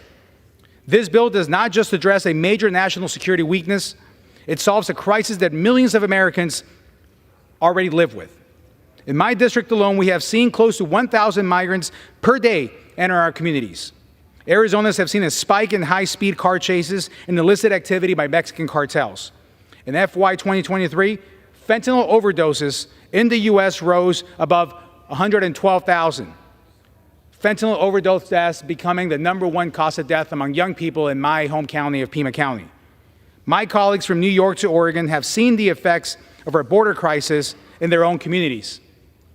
We must send a signal that the U.S. southern border is not open. Our adversaries, whether it is the Mexican cartels or the CCP, will seize any moment to take advantage of American weakness. Each of these packages take a firm stance to stand with our allies in Israel, Taiwan, and Ukraine. In turn, my bill takes a firm stance in American strength in our homeland. See, Mr. Speaker, this is personal to me. Not only is it the #1 issue in my district, and it's a #1 issue for Republicans and Democrats in my district as well, but I'm a first-generation American. I immigrated here with my family when I was a young boy. Today, the open border policies of the Biden administration are not the way of the American dream. It dilutes and diminishes the efforts and sacrifice of so many immigrants that came before us to open up the way, invest in this country, and became Americans. It is fueling human trafficking, enabling the cartels, and flooding our country with fentanyl and other deadly drugs. America is the land of opportunity. I believe that. I'm a proud product of the American dream, living it every single day, Mr. Speaker. But the crisis at our southern border is not the American dream. It's a nightmare. We must take steps to secure our southern border immediately. This legislation is a start. I urge my colleagues to vote yes. And with that, I yield. I reserve, Mr. Speaker. Gentleman reserves. Gentleman from New York is recognized. Mr. Speaker, I now yield 2 minutes to the distinguished gentleman from Mississippi, Representative Thompson. Gentleman is recognized. Thank you very much, Mr. Speaker, and I thank the gentleman from New York for giving me the time. Mr. Speaker, I rise in strong opposition to this sideshow. Consideration of H.R. 3602 today is a cynical move meant to appease Republicans who refuse to provide aid to fight autocrats and terrorists unless they get to deport migrant kids first. These extreme MAGA Republicans care more about scoring political points than finding solutions and refuse to consider the bipartisan Senate Border Security and Immigration Enforcement Bill. They're having a hissy fit after the Senate threw out their unconstitutional articles of impeachment against Secretary of Homeland Security Alejandro Mayorkas. They care only about electing Donald Trump, and they are happy to rip up the Constitution, create chaos at the border, and prop up Vladimir Putin to do it. This is why they are insisting on rehashing this terrible bill, which had zero chance of passing the House, let alone the Senate. H.R. 3602 shifts all border processing to ports of entry without providing any additional resources. The bill doesn't fund a single new officer at ports of entry, where more than 90% of fentanyl is interdicted. Our ports of entry are already short over 4,000 officers. When the Homeland Security Committee considered a version of this bill last year, Democrats tried to add an additional 1,700 officers, but Republicans refused. Furthermore, this xenophobic bill would strip DHS funding from any community or religious organization that help migrants. It is so overly broad that organizations that place water in remote areas of the desert or provide a pregnant mother a safe place to sleep would be ineligible for DHS funding.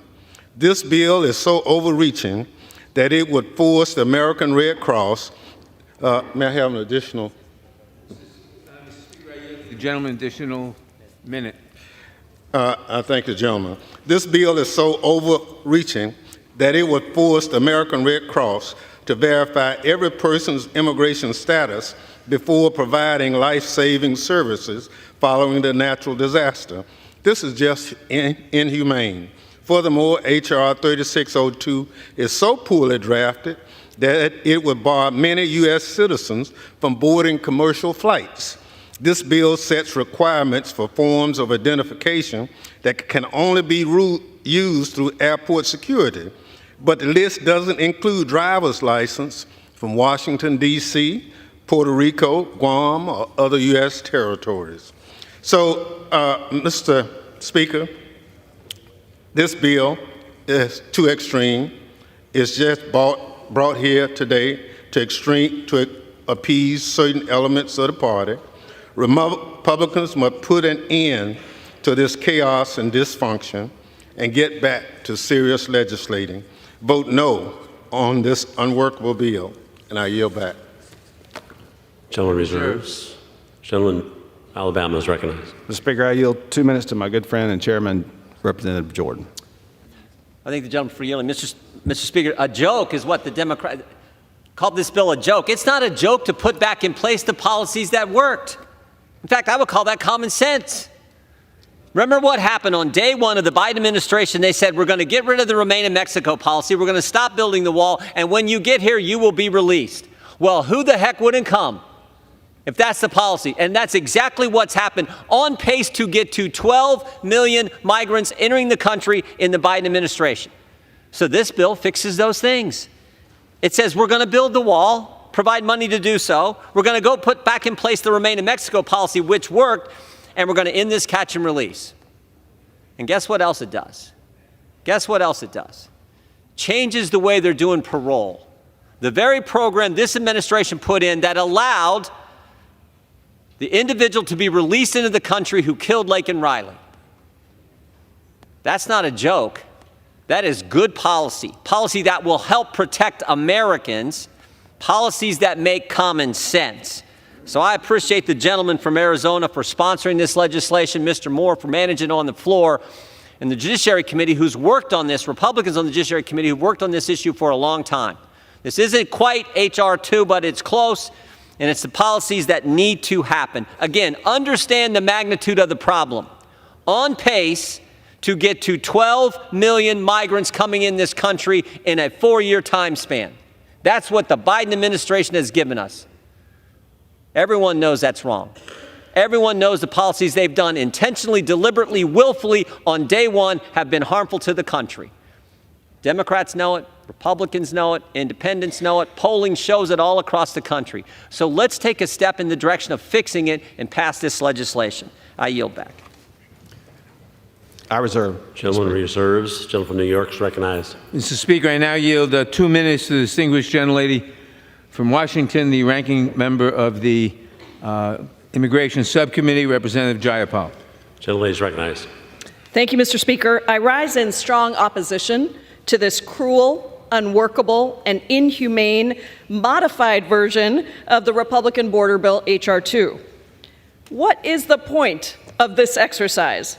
The majority could barely pass this legislation last year over bipartisan opposition, and now it's going to magically pass it in the House with a 2/3 majority? Give me a break. That's not what's happening here. They say that when someone shows you who they are, you should believe them the first time.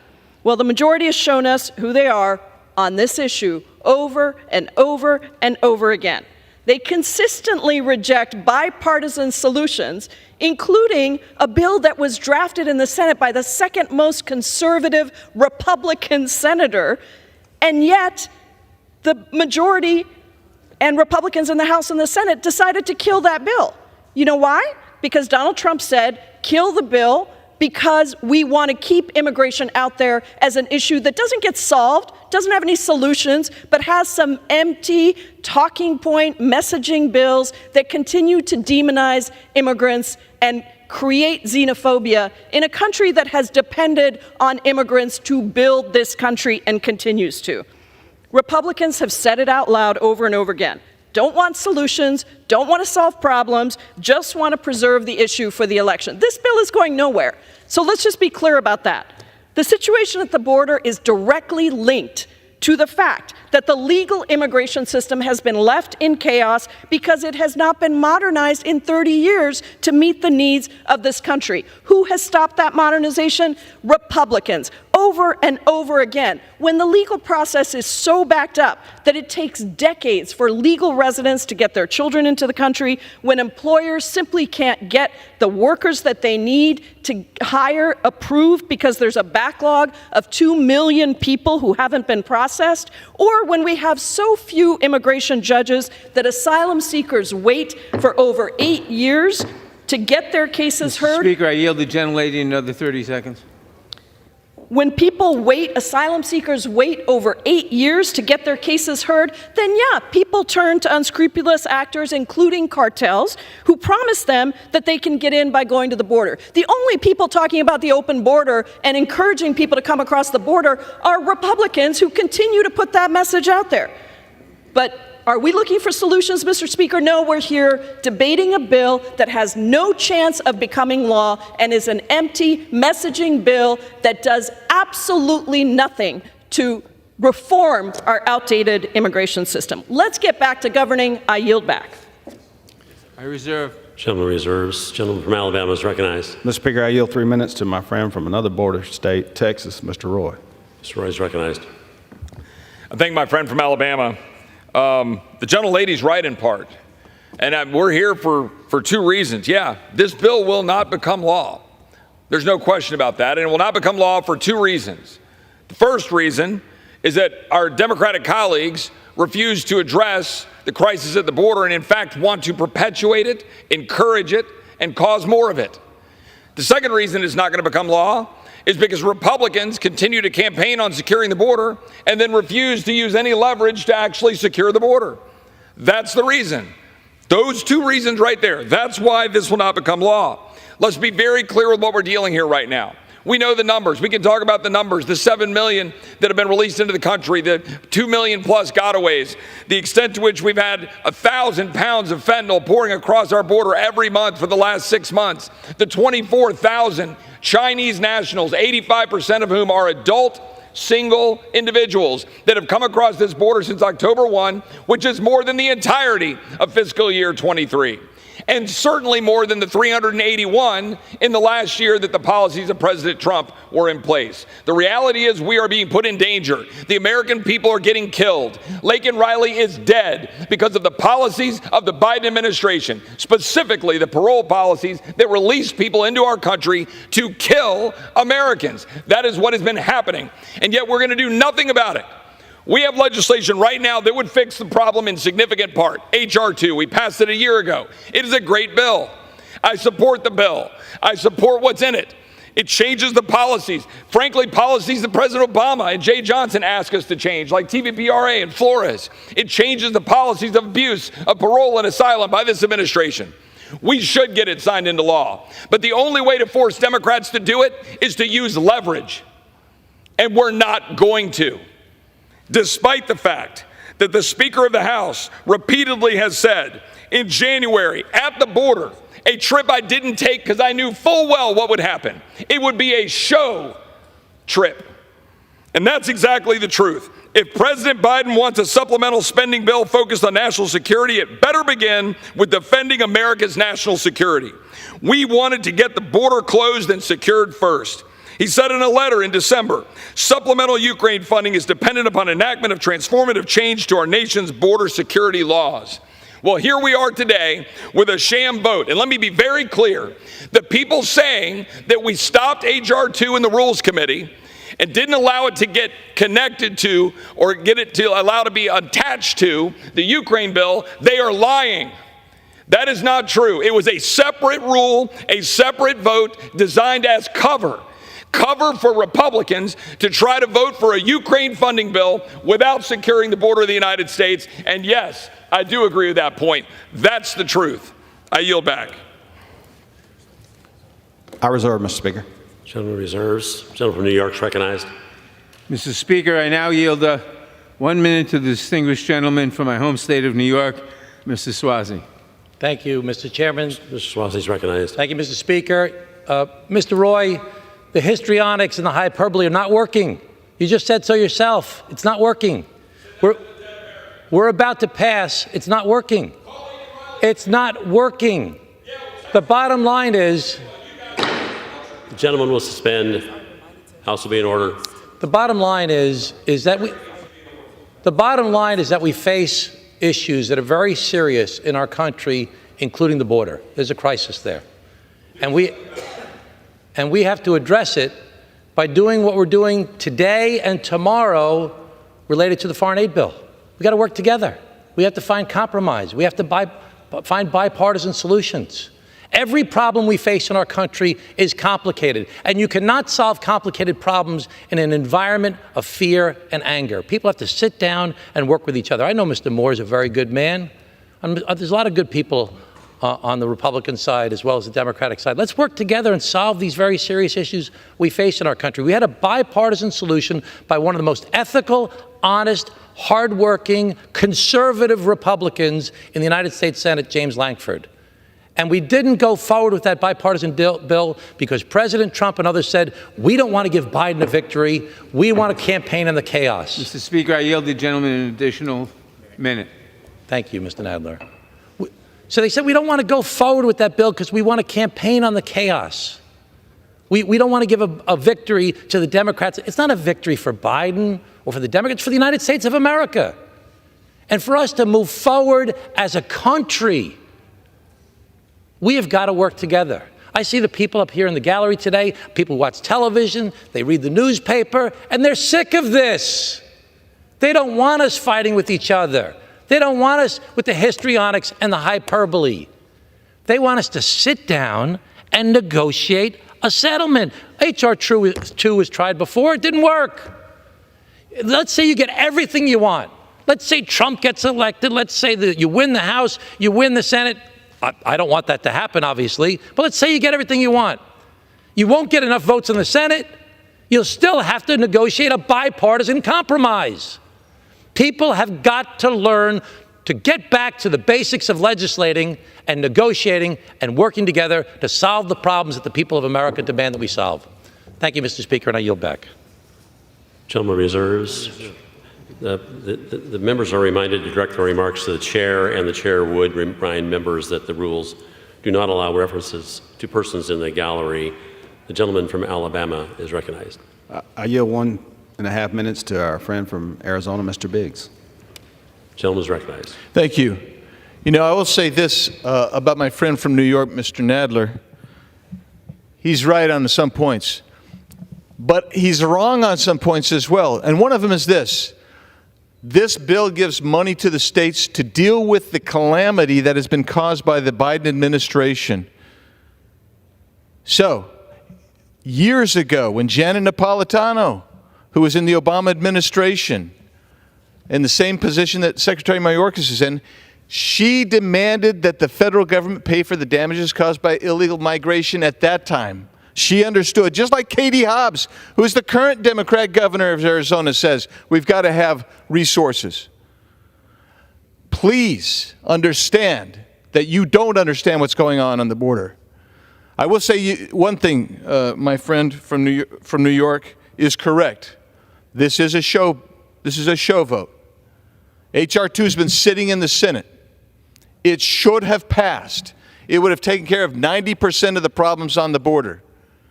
I know. I wrote most of those provisions, along with my friend Chip Roy. And I will tell you this. If we do not pass this, don't come to us if you're living in New York and say, we're in trouble, because you have perpetuated it. This is the time to pass this piece of legislation. The process has been crappy, but this is the time to pass this legislation because it has to be done. Yield. I reserve, Mr. Speaker. Gentleman reserves. Gentleman from New York is recognized. I reserve. Gentleman reserves. Gentleman from Alabama is recognized. Mr. Speaker, I yield 1 minute to my friend General Perry from Pennsylvania. Gentleman is recognized. Thank you, Mr. Speaker. Duplicity. This is a lie. It's a deceit. It's trickery. It's chicanery, fraud. It is a swindle. It is a scam by design, Mr. Speaker. This is a pig in a poke. You don't even get the pig, though. You just get the bag. We told everybody we're going to do border security. We're going to attach it to this bill, and this is all going to go to the Senate, and then the president's going to sign it, but that's not going to happen. Border security is not in here. This is a separate bill. Designed to fail. Designed to fail. You're getting a box sent to you in the mail that says border security. If you're Laken Riley's parents, if you're Kate Steinley's parents, you're getting the box that says border security, and you open it up and there's nothing in it. You're supposed to believe we're doing something here, Mr. Speaker. But in reality, we're just tricking you and swindling the American people again. This is an abomination. I'm going to vote for the bill, but I want everybody to know it's a sham. I yield. I reserve, Mr. Speaker. Gentleman reserves. Gentleman from New York is recognized. I reserve. Gentleman reserves. Gentleman from Alabama is recognized. Yield 1 minute to our friend from Louisiana, Representative Scalise. Gentleman is recognized. Thank you, Mr. Speaker, and I rise in strong support of this bill. But, Mr. Speaker, for years now, this House Republican majority, and before we were a majority, have been calling on President Biden to secure America's border. We have been trying to engage President Biden in a negotiation to fix the problem. We've put together legislation, and H.R. 2 has been mentioned by many, many people, the strongest border security bill that has passed Congress. And it's been over in the Senate since last year.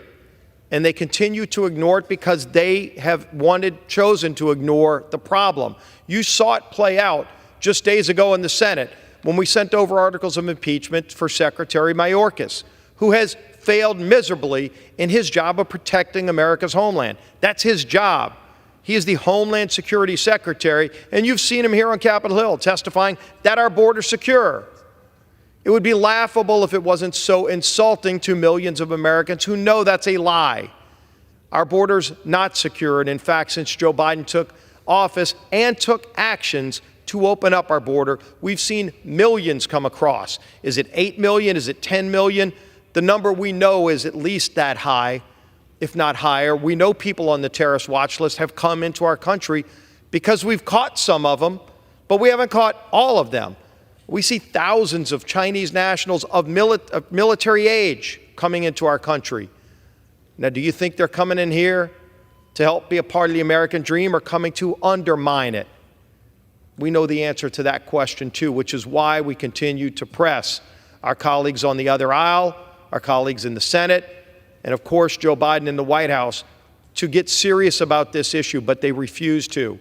We're not going to let this go. We're going to continue to bring this up. Mr. Ciscomani brought this bill forward, and we will continue this debate. And if President Biden wants to ignore it, he knows, and the American people know, that President Biden has the legal authority today through executive action to secure the border because they watched him use that same executive action to open up the border. He ended Remain in Mexico, which we restore in this bill. He mandated catch and release on our Border Patrol agents who want to secure our border. You talk to them. We've embedded with them. So many of us have gone down the border and embedded with our Border Patrol agents, and Mr. Speaker, they will tell you what's wrong. And the things that are needed to fix and secure the border are in this bill, but President Biden doesn't want to fix it because he knows he can fix it with a pen today. He's chosen not to because the far left elements, the radical elements of his party want an open border. And they're clear about it. And the president tries to act like he wants to secure the border, but then when it comes time to actually negotiate, he's nowhere to be found. The voters ultimately of this country are going to have a say in November. Do they want a secure border or not? Because you've got a clear choice. When Donald Trump was president, we had a secure border, and he took those steps. Mexico didn't want Remain in Mexico to be the policy at the time. That was asylum, by the way, which is what we're really talking about. It was President Trump who went back to Mexico and said, either you're going to agree to this policy, it's a negotiation between two countries, or there's going to be consequences. And he laid out those consequences. Well, lo and behold, Mexico saw the light. Mexico recognized it made a lot more sense to agree to that policy with President Trump than to suffer the consequences. And so we got Remain in Mexico, and it started to solve the problem. And then he ended catch and release. He was building wall. We funded this when we were a Republican majority working with President Trump, funded construction of the wall, and hundreds of miles of wall were being built. Joe Biden comes in office, and on day one, he mandated the halt of that construction of that wall. The wall was working, and Joe Biden knows it, and he ended it. because he wanted the border open. And so, step by step, action by action, Joe Biden's opened the border. He refuses to negotiate with us on fixing the problem, but we're not going to walk away from this. We're going to continue to force this issue, to bring votes to the floor, to press the Senate to take this up. But at the end of the day, if Joe Biden still wants to continue to block this, he still wants to continue to keep the border open, the voters are going to have the ultimate say in November. And I don't think he's going to like the answer. He could do something about it right now, and he refuses to. So ultimately, the people of this country will have a say if Joe Biden won't work with us, but we're going to continue to push it. I urge adoption of this piece of legislation that's so important to our national security, and I yield back the balance of my time. I reserve, Mr. Gentleman Speaker. reserves. Gentleman from New York is recognized. Mr. Speaker, the hypocrisy in this chamber is so thick you could cut it with a knife. Mr. Scalise says H.R. 2 was sent to the Senate, and the Senate ignores the issue. The Senate didn't ignore the issue. The Senate negotiated, as was mentioned before, a very, very tough immigration bill, the toughest ever, negotiated by Senator Langford, whose reputation is the second most conservative Republican in the Senate. But it didn't pass. Why? Because former President Trump said, don't pass anything. Don't pass H.R. 2. Don't pass the Senate bill. I want an issue. I don't want this issue solved. I don't want a solution. I want an issue for the campaign. That's what the president said. Congressman Nels got up and said the same thing. He said, why should we give a win to a Democrat? Unquote. So don't tell me that anyone is serious about H.R. 2. They're not. And H.R. 2 is so draconian the Senate would not give it more than 32 votes. We know that. We know that H.R. 2 is a fiction in the Senate. We know the Senate negotiated a very strong bill. But that bill could not advance because the president said he didn't want it. And the president, not this president, the former president, Trump, said he didn't want it. And he doesn't want anything to pass on this subject. So don't tell me that the Republicans want a strong immigration bill and the Democrats want open borders. Nobody wants open borders. And there's something else. The Republicans rightly decry the catch and release policy, where someone claims asylum and is then released into the country for years till a trial date comes up to decide whether that asylum claim is valid and should be granted or whether the person should be deported. And that really is intolerable. But President Biden proposed a solution. The solution is very simple. He proposed an appropriation. I forget the amount, but an appropriation that would be sufficient so that those trials would be held in a matter of weeks, not years. So that if someone claimed asylum, he has a right to claim it, he has a right to an adjudication.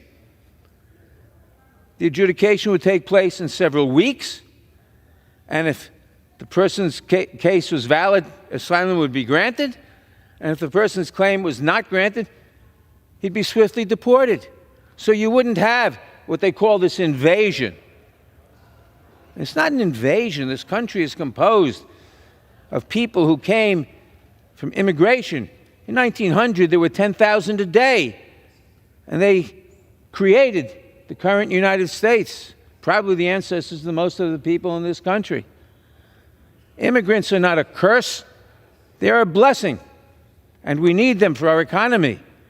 But we need a legal system, and the legal system can only occur if the adjudications can occur quickly, and the president proposed the means of doing that, and the Republicans rejected that. So they rejected that.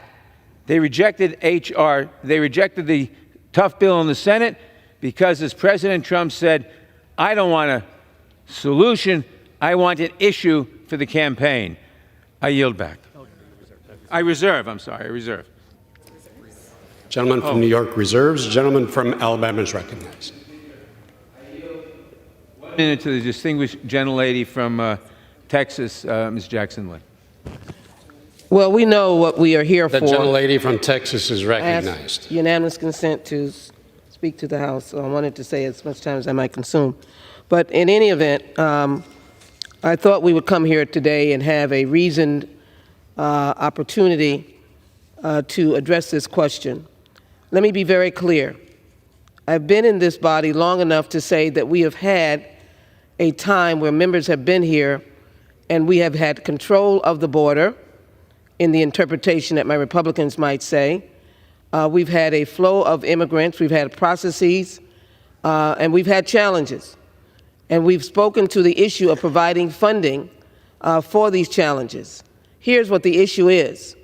The issue is that we have a past president who sees in his jurisdiction and career to block the flow of immigrants who are building and continue to work with us in working on this nation. They come from Ukraine, they may come from Israel, they may come from Palestine, they may come from Taiwan. Those individuals need... Speaker, I yield the gentlelady an additional minute. Ladies recognized for 1 minute. Those individuals need processes and they need funding. We won't even give them war funding. And as a member of the Homeland Security Committee, I can tell you that the issue is that we're not bringing groups together who are fleeing persecution, which is what we're seeing in the individuals coming to the country now, fleeing persecution. We want to reject them. We want to reject the funding. When I was on Homeland Security, we did not do that. We provided for the NGOs. It is shameful for us to think that we can live in this country and reject the NGOs, the non-governmental entities who are helping those who are in need. That's how we did our work. And when we did our work, we would be able to solve the problems, and those problems would be helping NGOs. Those problems would be making sure that we gave dollars to the agencies like the Catholic Charities. Can anyone believe that we don't give money to the Catholic Charities anymore? And so the call that we have today, Mr. Speaker, and to my good friend, the whip of the House, working with our whip, Ladies' time is expired. Honorable Catherine Ladies' time is expired. Clark, is that we need to work to help those who are most desperate and most poor to be able to make a difference. We are not doing that, and we are rejecting the mission of this nation, and that is to be able to help this nation. We're not doing that. We're only whining and complaining. Let's get to work and pass a bill that will pass. I'm sorry, could you repeat what you said? Prepared to close, and we reserve. Close. Gentleman from New York is prepared to close, as is the gentleman from Alabama. The gentleman from New York is recognized. Mr. Speaker, if House Republicans were serious about addressing the situation at the border, they would work with Democrats on bipartisan legislation that could actually become law, as they did in the Senate. But time and again, Republicans have proven that they want the issue more than they want solutions. So here we are again, taking up virtually the same draconian bill as before, knowing that if it actually passes the House, it will surely go nowhere in the Senate. In a Congress that has broken records for its chaos, dysfunction, and lack of accomplishments, this debate is one more for the record books. I urge members to oppose this cruel and inhumane bill, and I yield back the balance of my time. The gentleman from Alabama is recognized to close. Mr. Speaker, we had Sheriff Daniels in Judiciary a few months ago now, and he said he had never seen the border as secure as it was in 2018 and never as broken as it is today. Our colleagues across the aisle, they often want to set the building on fire and then fund the fire department. We have solutions to the problem on the southern border. We're not trying to make this a political issue. It is an issue of our time. The American people see it. And with that, sir, I'd urge passage of 3602, and I yield back. Gentleman from Alabama yields back. The question is, will the House suspend the rules and pass the bill H.R. 3602 as amended? Those in favor say aye. Those opposed, no. In the opinion of the chair, 2/3 being in the affirmative, the rules are suspended, the bill is passed, and without objection, the motion to reconsider is laid on the table. Gentleman from New York. Does the gentleman request the yeas and nays? I do indeed request the yeas and nays instead of a recorded vote. The yeas and nays are duly requested.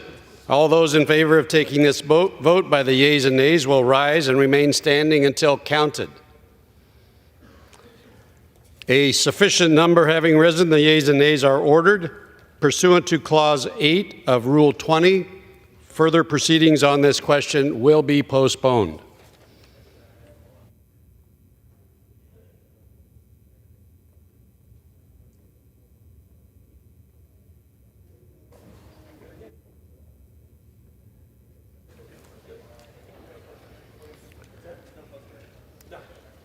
The chair will now entertain requests for 1-minute speeches. For what purpose does the gentleman from Texas seek recognition?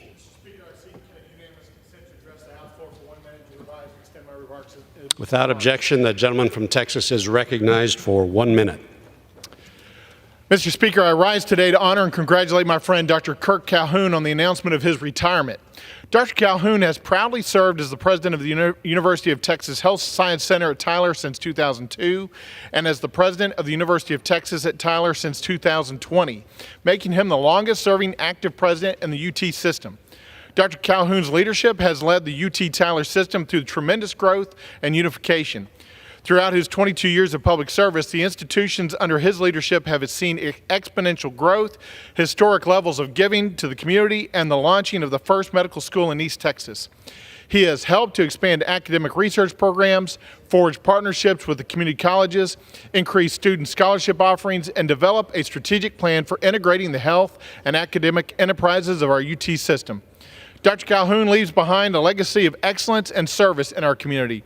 He is a hallmark in promoting collaboration and increasing educational opportunities, and this milestone is a testament to his dedication, leadership, and unwavering commitment to the East Texas medical and academic communities. Congratulations, Dr. Calhoun, on 22 years. You will be missed, but not forgotten. I yield back. Gentleman yields back. The chair recognizes the gentleman from California for 1 minute. Thank you. I ask unanimous consent to address the House for 1 minute. Without objection? Without objection. Thank you very much. Mr. Speaker, I rise today to honor Chula Vista Assistant Police Chief Phil Collum, a 29-year veteran of the department who sadly we lost to cancer. His service and his legacy will always be remembered. Those who knew Assistant Police Chief Collum best emphasize his empathy, his compassion, his reputation for being fair, his work ethic, and more than anything, his dedication to his community. Community was at the heart of everything Assistant Police Chief Collum did. He gave the directive in 2022 to create the Community Engagement Division to help foster community relationships, and he personally led this division. He was committed to building bridges between officers and the community they serve. Through the Community Engagement Division, he worked to make sure that Chula Vista Police Department was actively connecting with community members, including residents, students, and business owners. Under his leadership, the division also worked to make sure community members were aware of how officers could help them. Assistant Police Chief Collum was also deeply involved in charity work. He volunteered at his church. He went to Tijuana every month to support orphanages and to help children in need as part of the Corazón de la Vida Foundation. His empathy and his compassion for others was in full display. And the Assistant Police Chief was a true trailblazer. He was the first Chula Vista police officer who was black, his first black lieutenant, first black captain, and first black assistant chief. He was also the first openly gay male officer in the department. In his own words during an interview in 2022, Assistant Police Chief Collum was proud to be a member. We will remember him, and I thank you for allowing me to speak. Thank you. Gentleman's time's expired. For what purpose does the gentleman from Pennsylvania seek recognition? Mr. Speaker, request unanimous consent to address the House for 1 minute and to revise and extend my remarks. Without objection, the gentleman is recognized for 1 minute. Well, thank you, Mr. Speaker. Mr. Speaker, I rise today to recognize April as Autism Acceptance Month. This April, we chose to celebrate differences that make us stronger. Today, millions of adults and an estimated 1 out of every 68 children in the United States has been diagnosed with some form of autism spectrum disorder. Notwithstanding these diagnoses, Americans with autism make exceptional contributions across our nation and around the world. Mr. Speaker, during Autism Acceptance Month, let us renew our commitment to support the entire international autism community, including children and adults with autism, their families, and caregivers. Together, we can increase access to information, encourage heightened understanding of autism, promote respect and dignity, and support the services that assist people with autism to reach their full potential. Thank you, Mr. Speaker, and I yield back the balance of my time. Gentleman from Pennsylvania yields back. For what purpose does the gentleman from New York seek recognition? Seek unanimous consent to address the House for 1 minute and to revise and extend my remarks. Without objection, the gentleman is recognized for 1 minute. Mr. Speaker, today I rise to recognize Education and Sharing Day, where we honor the enduring legacy of the Lubavitcher Rebbe, Rabbi Menachem Mendel Schneerson. The Rebbe was not only a spiritual leader, but also a beacon of hope and resilience. Escaping the horrors of Nazi Europe, he found refuge in our great nation, where he revitalized a community shattered by the Holocaust. Under his guidance, the Chabad Lubavitch movement flourished, advocating for education and moral integrity as the cornerstones of a just society. Chabad's vision is clear. Education is a fundamental pillar in cultivating a compassionate society. The work of Chabad groups across the country, and especially in Rockland and Westchester counties in New York, are critical. In today's tumultuous times, Chabad's message is more relevant than ever. We face a resurgence of anti-Semitism here in the United States, where we see playing out daily on college campuses. In response, we must recommit ourselves to fighting for dignity, honesty, and justice for all. As we approach the 30th anniversary of the Rebbe's passing, let's never cease working to create a nation that truly serves as a beacon of hope and freedom to the world. Thank you, and I yield back. Gentleman from New York yields back. For what purpose does the gentleman from Ohio seek recognition? I seek unanimous consent to address the House for 1 minute and to revise and extend my remarks. Without objection, the gentleman is recognized for 1 minute. Mr. Speaker, it's with a heavy heart that I rise today to honor the life of former Hamilton County Auditor Bridget Kelly, who lost her battle with cancer on March 26, 2024. Bridget lived an incredible life of service. She was a true public servant who focused on improving the lives of Ohio families. She worked to bridge the partisan divides and make a difference for our citizens. First as a Norwood City Councilwoman, then as a state representative, and most recently as Hamilton County Auditor. While serving as representative, Bridget dedicated herself to easing the burdens of that young families face. In every role that she served, she did that. Bridget gave of herself to put constituents first, champion their needs, and attempt to ensure their lives could be made better. Her well-earned reputation of sincere civility was known and respected by all. My prayers go out to all who knew and loved Bridget.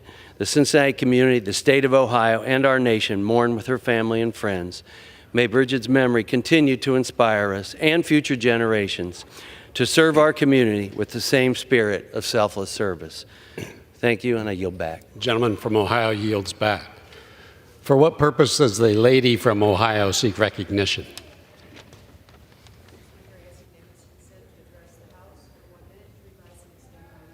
Without objection, the lady is recognized for 1 minute. Thank you, Mr. Speaker. Mr. Speaker, the bills that will come before this House this weekend, especially tomorrow, and make our choices clear: liberty or tyranny, democracy or dictatorship, allies or enemies, resolve or accommodation, strength or surrender, rule of law, not rule of rogues, security, not vulnerability. As Daniel Webster's inspirational missive carved into the marble above this rostrum challenges, let us ask ourselves in our time and generation, may we not perform something worthy to be remembered? Yes, liberty first, last, and always.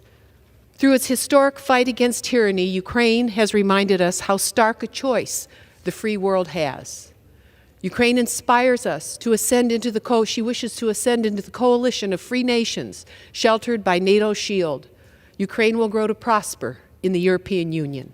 Ukraine's warriors and people have inspired the world, and liberty demands this institution remain true to our nation's founding principles: Republicans and Democrats, Speaker Johnson and Leader Jeffries, all working together so the majority can work its will, not minority factions. Mr. Speaker, the middle has coalesced to meet Congress's first sworn duty to protect this nation from all enemies, foreign and domestic. Thank you, Mr. Speaker. We will meet that obligation. I yield back. Gentlelady's time has expired.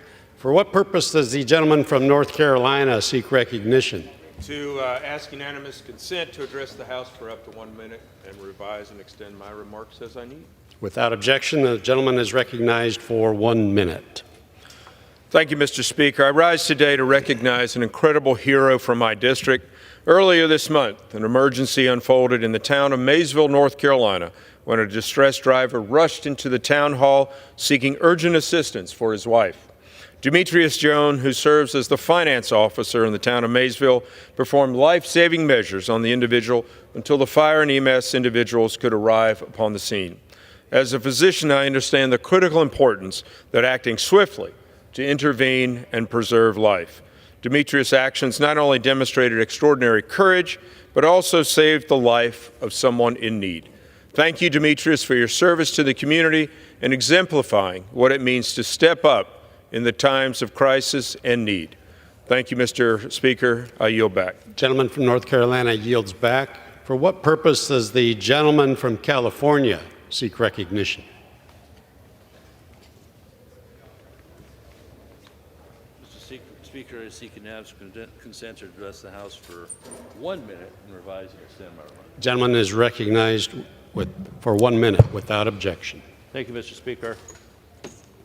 Well, time and again around this facility, we'll be in committee, we'll be having conversations, and what seems to be the biggest focus for a lot of the Democrats around here is climate change, climate change. And so I ask them, so what is the target here? What is the issue? It seems to boil down to carbon dioxide. And they never seem to know what the actual composition of our atmosphere is for the carbon dioxide we have. They don't know.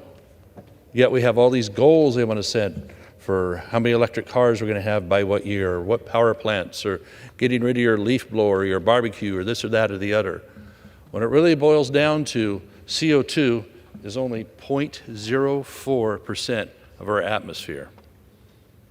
And it's very beneficial to plants. Without it, we would not have plants, and without plants, we would not have us. So the hypocrisy of people just trying to ratchet down CO2 and put our American economy in peril and export our economy, export our jobs to the Pacific Rim, to China, is going to be the result of this fallacy of the religion of climate change. I yield back. Gentleman from California yields back. For what purpose does the lady from Texas seek recognition? Without objection, the lady from Texas is recognized for 1 minute. Mr. Speaker, thank you so very much for your kindness. This is a very difficult time for members because we are talking about world issues. Tomorrow we'll be talking about world issues as well, and that is the final adjournment if we do not do our work, the funding of the Ukraine money, the money for Indo-Pacific security, and the money for the struggling people that need the 21st century peace, and then, of course, Israel and the Palestinians. But this is the example. We can't get the southern border, but we can also not provide safety for our children, and these are children around the world. Where I fought for Russia to stop stealing Ukrainian children, we cannot do it without providing the funding, the war funding that we need, and we cannot do southern border protection, if you will, without understanding that it is not just war that you deal with at the southern border, you deal with human beings. And having been here for a period of time, Mr. Speaker, I can tell you that we're dealing with immigration. Immigration is humanity. And so I ask the people that are here in this body to deal with humanity and to deal with our children. That means we'll get all the funding bills, and yes, we'll get the bills that will not make playgrounds war zones. Lady's time has expired. That's what we're doing. Let's save our children and save them now. I yield back.